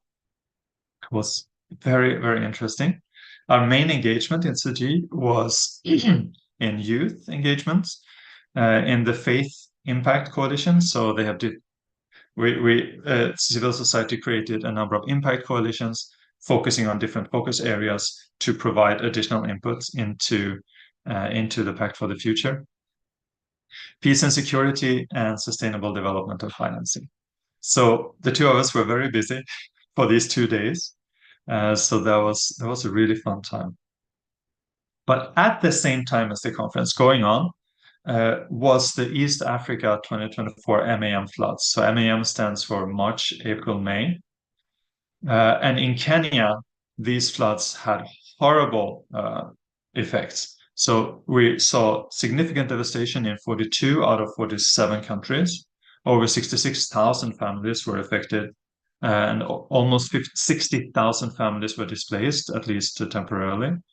We're talking about 315 people who passed away, and some people who are still missing today. And in Nairobi, the worst flooding was on April 24, so about 2 weeks before the conference. So when we came to Nairobi, we didn't see almost any traces of the flooding in the areas where we were, close to the UN compound, basically from the airport to the UN compound. But in other areas, it was a very different situation. So on the last day of the conference, we took the afternoon off, which was mostly like sum up and finishing up type of events anyway. So and contacted the local chameleons in Nairobi. So we have been working with the chameleons. It's a Catholic organization. The Chameleons and Cadiz, the Chameleon International Disaster Services organization, in several countries in the past, including India, Pakistan, Poland, and this time we are working with the chameleons in Kenya. So Father Francis and Father Dennis were the two fathers that we mainly were working with throughout these few days. So originally I was supposed to leave on the day after the conference, but in the end I stayed another 6 days to work with these two fathers, Father Francis and Father Dennis. So the first area that we visited on that day was the Mathare slums in area 4A of Mathare slums. So this was the worst hit area of the slums. And just to show you kind of the difference in environment between the airport and the UN headquarters area, where it looks like this, not too different from Taiwan, I would say. Regular large size city in Taiwan. But then you come into the slums and it's a completely different world. So we visited the area chief. This is the government representative that is working closest to the people. So he knows everything that is going on. He knows all the people. He had the name list for all the people that were affected by the floods. He knew everything that had been done by different organizations. And he was very happy to share with us and also to accompany us or send people to accompany us to do actual visits. So Mathare is built around, it's a river basin, but the river is very tiny. So we walked over to the river, met some some cute kids, just kind of seeing the people and the way that people live there.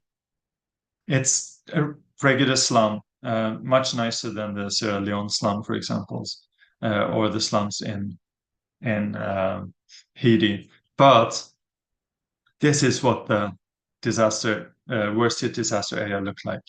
And what you see here is buildings, mostly shacks, that were all they used to be covered by tin sheets, but they have all been completely washed away by the river when the river rose. So you can see the size of this. It's not even called a river. It's more like a little stream, right? So you see the size of the stream.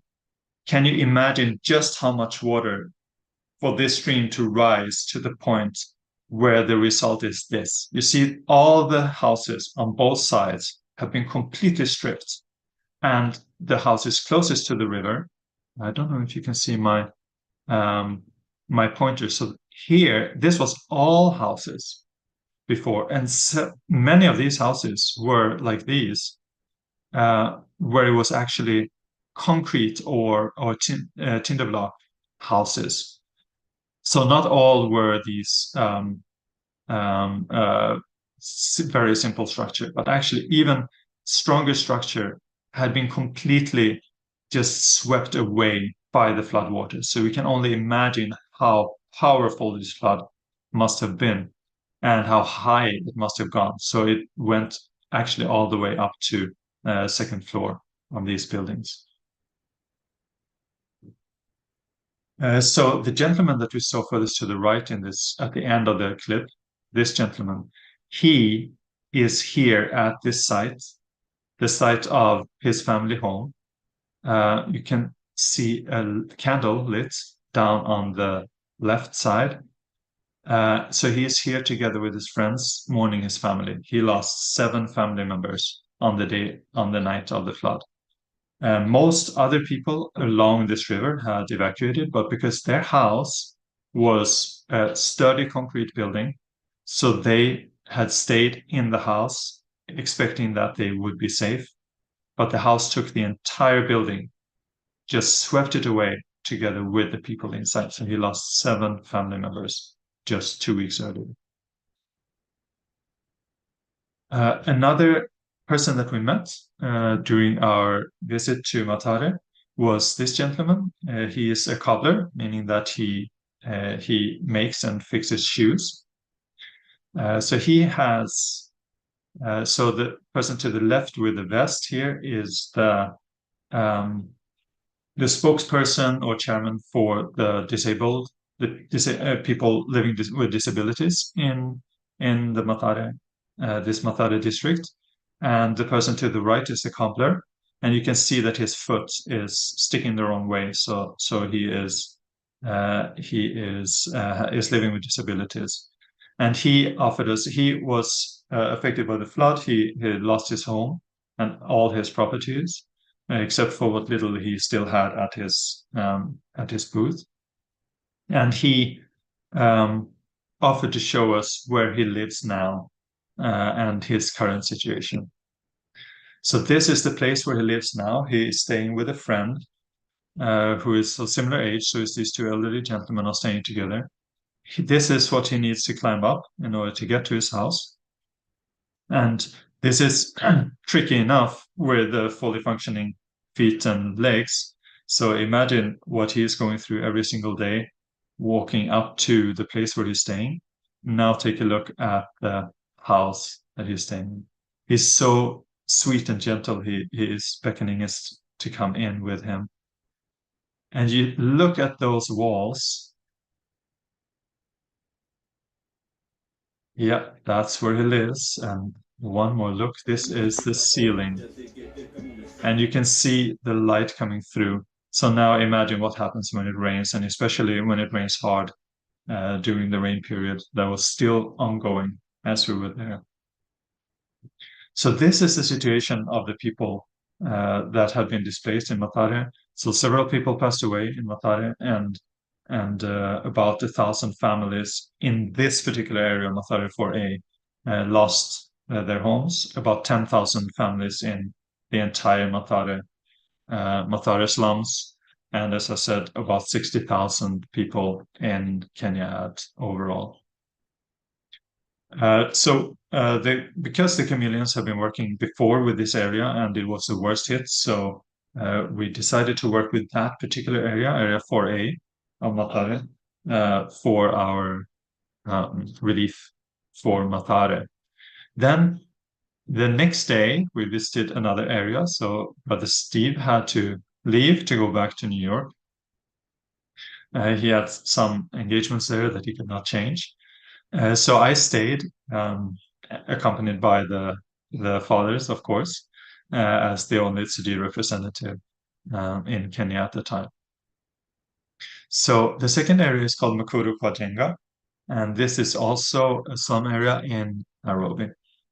So here we went together with a couple of parents at a school where another Catholic organization is having the school is built and run by another Catholic organization.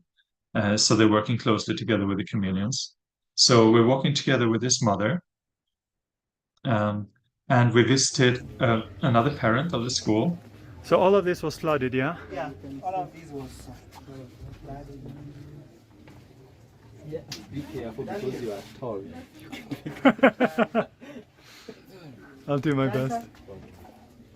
Hi, how are you? Nice to meet We can you. enter in here. Is it okay if I Yeah, film? we can enter. I don't know if it can. Oh yeah, it works. Oh, so there used to be. Sometimes there's electricity and sometimes not. So the person to the left here, this is a brother, a Catholic brother who is working in the school. The person to the right is a parent of children at the school. And he was offering us to come and see his home. So in Mukuru kwa Jenga, the situation was a little bit different. You didn't have a river that overflowed and swept away any buildings, but instead the entire slum was flooded with water up to, so between waist high and maybe to around knee high. So in his house, Right. turn off the sound. So in his house, the water was seeping through. He was trying to block it, but it was impossible. So the water rose to cover over the bed. So they were basically living in water for a week or so before the waters completely receded. And so you see, they have this bed. And now guess how many people live in this house. You see the size of this house. It's a tiny little shack, smaller than the room that I'm sitting in right now. There are 7 people living in this house. And the gentleman, the parent, the father, he said that the reason why he is staying in these very, very poor living conditions is because he wants a good education for his children. When he's staying here, he's able to his children can get education at the Catholic school, and the education is really good there. So this is why he decides to stay in this area rather than try to move to some other area with better living conditions. So he is truly sacrificing himself for his children. But he's very happy for his children, his son that we saw just outside at the beginning of this video. He is already going to university. He's getting some scholarship to go to university, and he's studying to be a teacher. So while the situation was not good, at least the waters in this area have already receded. And so you can see here what it looks like. There is still water, but not much. There are typically waters. I mean, there are small waters that are crossing through this area, even during regular times. This is the lady that I showed in the first, just before. She was She and her son, who's standing next to her, were our guides and bodyguards walking in this area. So this area is actually much safer than Matare. So we actually felt very safe just walking with these couple of locals without the heavily built men that were walking with us in Matare. So she invited us to her house, also a small hut. You can see here what it looks like. Just this small hut, and she is staying here. She's a single mother. She's staying with her 4 children. And she says the same thing. She's very grateful that her 4 children have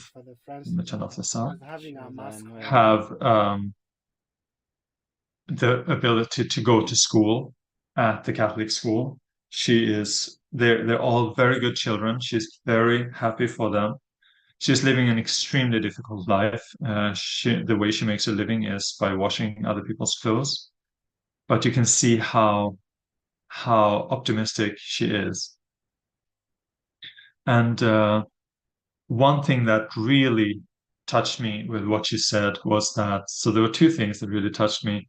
I did ask about her husband. So her husband left a long time ago and left her with the 4 children. But she said, I'm okay because I have the brothers, the Catholic brothers, and now I have you two as my friend. So that really touched me. And she also said that we have to be grateful every day that we're alive. No matter how hard it is, we have to be grateful every day that we're alive. And this was, it's easy for us to say. I feel like it's easy for us to say, but imagine this woman. She is working so hard to try to provide some food for her children. Sometimes when she doesn't get any work, she actually goes to the vegetable market after they close to pick up vegetables that have been dropped on the ground to cook for her children. So this is the life that she is living in this area. And after the flood, because they were living with water in their house, so many people got sick, and that's why she was wearing a mask in the earlier photo. So she had been quite sick with the flu, but now she's doing better. But many people there need medical attention. So this is the cooking pit where she cooks. It's just next to her house, and it's a communal cooking pit. So other people living in this little compound also cook here. So it was really that short visit, a few hours in Mukuru. I felt like we formed these very strong friendships with the mother and a girl who was also a student at the school, and the mother's little son who was also a student at the school, as well as brother Jack, the brother who was showing. So this is at the Catholic school. So that was the second area. The third area that I also want to share about was very different. This is the Lake Baringo area. So this is about 5 hours drive north of Nairobi.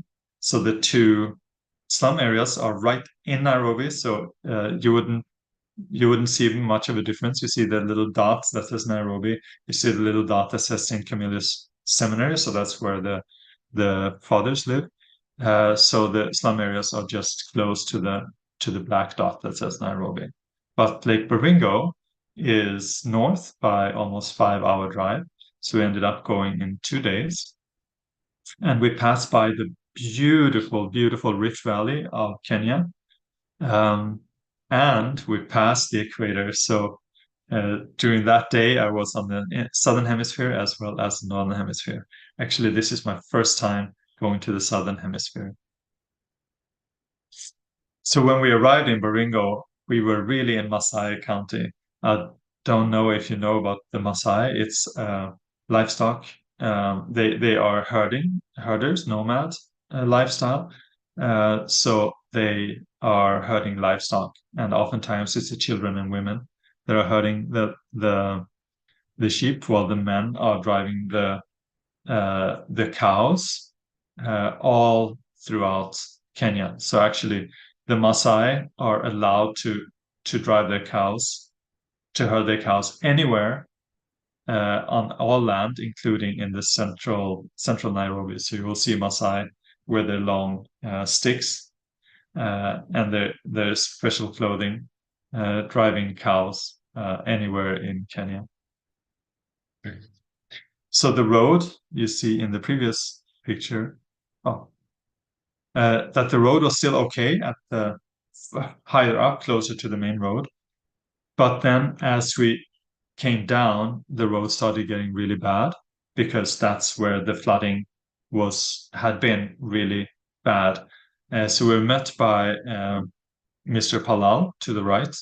In the middle, it's Father Francis and another gentleman named Simon. So they were showing us the way down to closer to the lake where the area was still flooded. So I want to show you our little hiking adventure. Start out like this. Then the road turned into a canyon. So this is really, you can tell the power of the water and the amount of water that must have been coming through here. So this road that looks like a canyon right now was actually a completely flat, perfectly fine road just a few months earlier when the chameleons visited last time to this area. The chameleons have been working with this area for quite a few years, so that's why they wanted to assist this area as well. Then we continue down, and now we're getting closer to the lake. So this is the flooded area already. This is the flooded area already. And you can see these were tomato plants, tomato fields, which were all completely destroyed by the flood.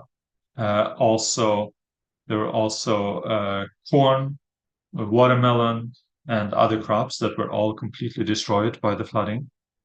About 3,000 hectares of land, and at this particular area of Lake Baringo. And here, Mr. Palal is pointing to one of the homesteads that had been flooded and that was still flooded at this time, close to the lake. So actually, it's not that close to the lake. The lake is probably at least another kilometer away in the direction that we're looking right now. After seeing the disaster area, Mr. Simon in white here showed us or brought us back to his home. So this is where he lives. These are two of his four huts, or what you would like to call these beautiful structures. So these are made in the traditional way with earth and straw or thatched roof, and you see the solar panel on that little roof for power, so that brings them some lighting. So what we're looking at right now is actually the cooking hut, and then the hut just to the right of the cooking hut. This is the living hut for the first wife. So he has, actually for the third wife, sorry. So he has three wives. The third wife is living here close to the cooking hut. And I just filmed a little bit like what it looks like inside and what the roof looks like inside, or the ceiling. And so the women were cooking for us. So once he had showed us around, it was time for hand washing and then for eating. So this is a special dish that is made by corn meal, and then the vegetarian dish that they made. So it's like instead of rice, basically, it's the staple, and then instead of meat, they made or to complement the meat, I didn't have the meat, of course. They made this cabbage and tomato candle stir fry, and it was so good. It was the best food that I had in Kenya, actually. and we ate with our hands, which was just a little bit scary, but my stomach was fine afterwards, so it was all good. The hand washing worked. So this was a very, very special experience as well. So saying goodbye to our friends, Mr. Palal, Mr. Simon, and the lady was also, it just felt like we got this very strong interpersonal connection. So actually, I'm still in contact with Palal. So he is 26 years old, and he is the head of the community-based farmer organization. And Simon is an elder in the community. He is about 56, but he walks and moves like a young man. Very, very strong. Then after that, after the visits over several days to these different areas, the fathers and we worked together, and also, I mean, had meetings with Taiwan, had meetings with Rome, the headquarters for the Chameleon Disaster Services. So that's Father Aries that you see on the computer to the right. So we had meetings, we had discussions about how we can best help these people. And rather than giving a lot of food, which would only help them kind of get by for a certain period of time, we wanted to do a little bit more in-depth interventions to ensure that the people would get back on their feet, that we would help them get back on their feet. So we developed plans for the 3 areas based on the individual needs of the areas. So in Matare, the first slum, if you remember, where so many houses were swept away by the flood, we are targeting 200 families, the most vulnerable families that have not yet received assistance, including people with disabilities, including single mothers, including the elderly, including people living with long-term illness like tuberculosis. So there, the main part of the assistance is rent assistance. So basically help them with the money that they need, and the down payment in particular, the deposit that they need in order to get back into housing. There are apartments available, and we call it apartments. Of course, for them, it's just a room. Hopefully a little bit better than what we saw the cobbler living in, but probably more similar to the parents of in Mukuru, the rooms that they were living in. So it's very poor, obviously very poor living quarters, but it protects them, it shields them from the elements, and gives them a stable place that they can use to go and work and earn money. So by helping them with 3 months of rent, they will have 3 months when they don't need to worry, as well as food and non-food items and the things that they need for the children to go back to school. They will have 3 months when they don't really need to worry, and they can focus on going out, getting their life back in order, making money so that they can continue to pay rent themselves. So we're giving them a choice where they want to live, how much they want to pay in rent.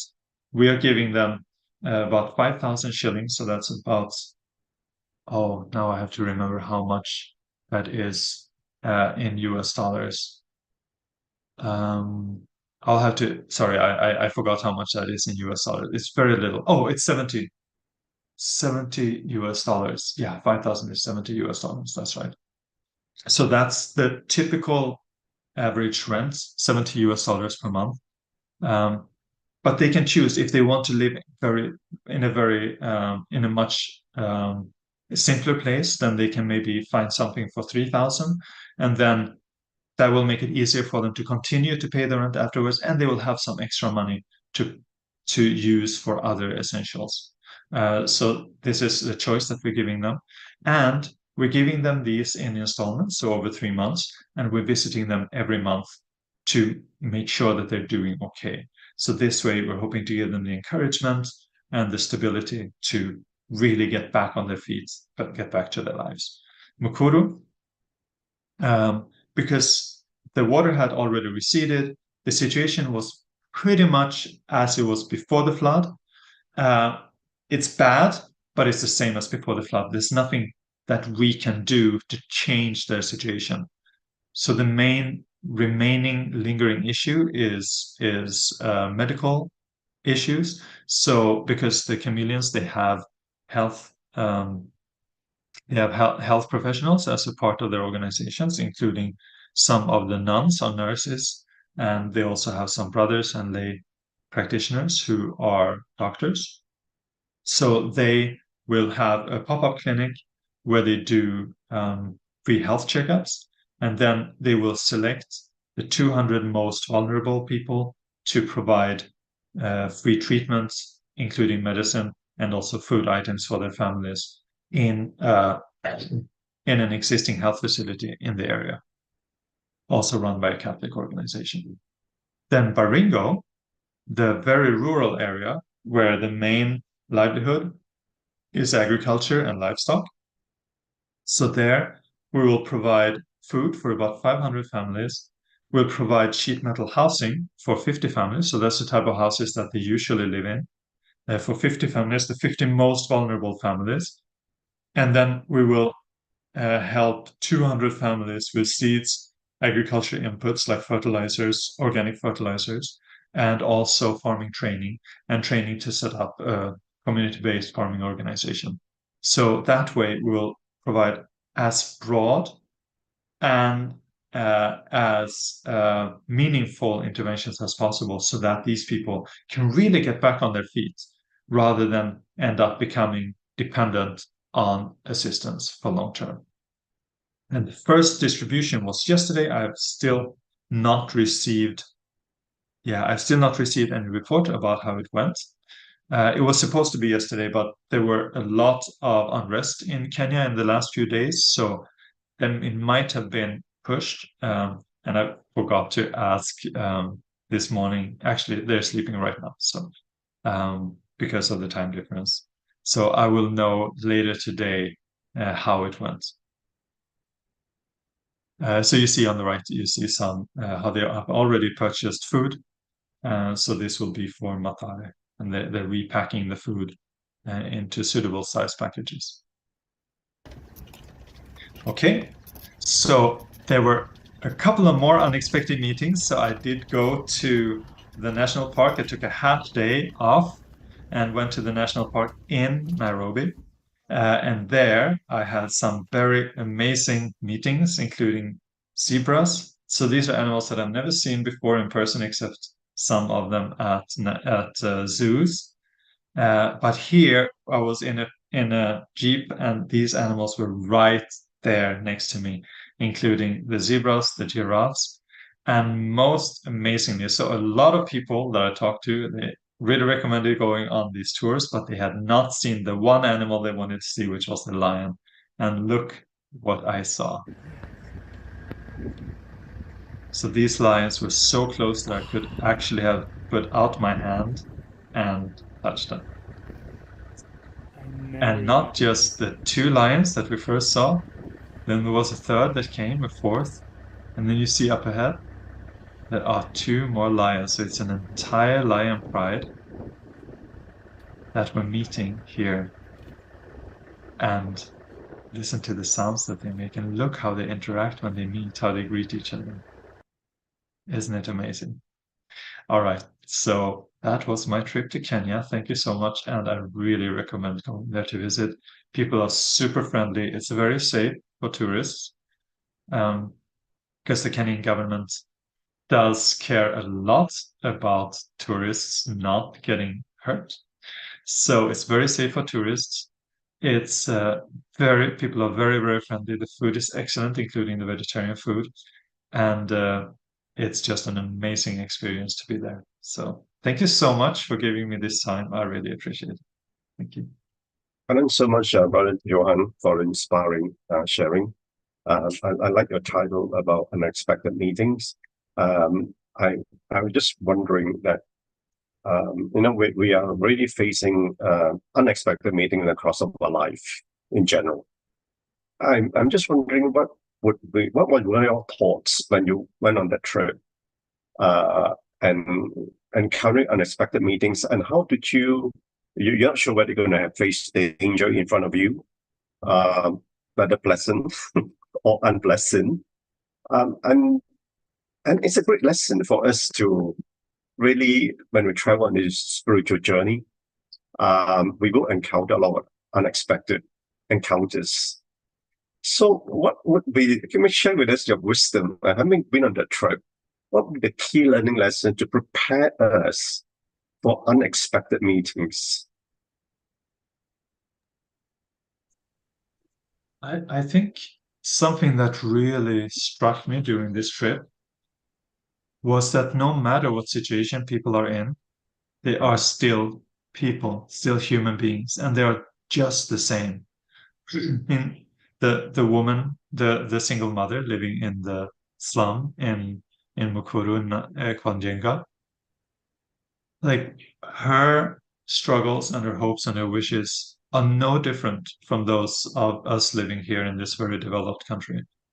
And the connection that we can make, of course, thanks to language. I mean, we have this, we're speaking the same language, so that's of course very helpful. But the connection that we made was just as real and just as meaningful as any connection that I can make here in Taiwan or in the US or in Sweden.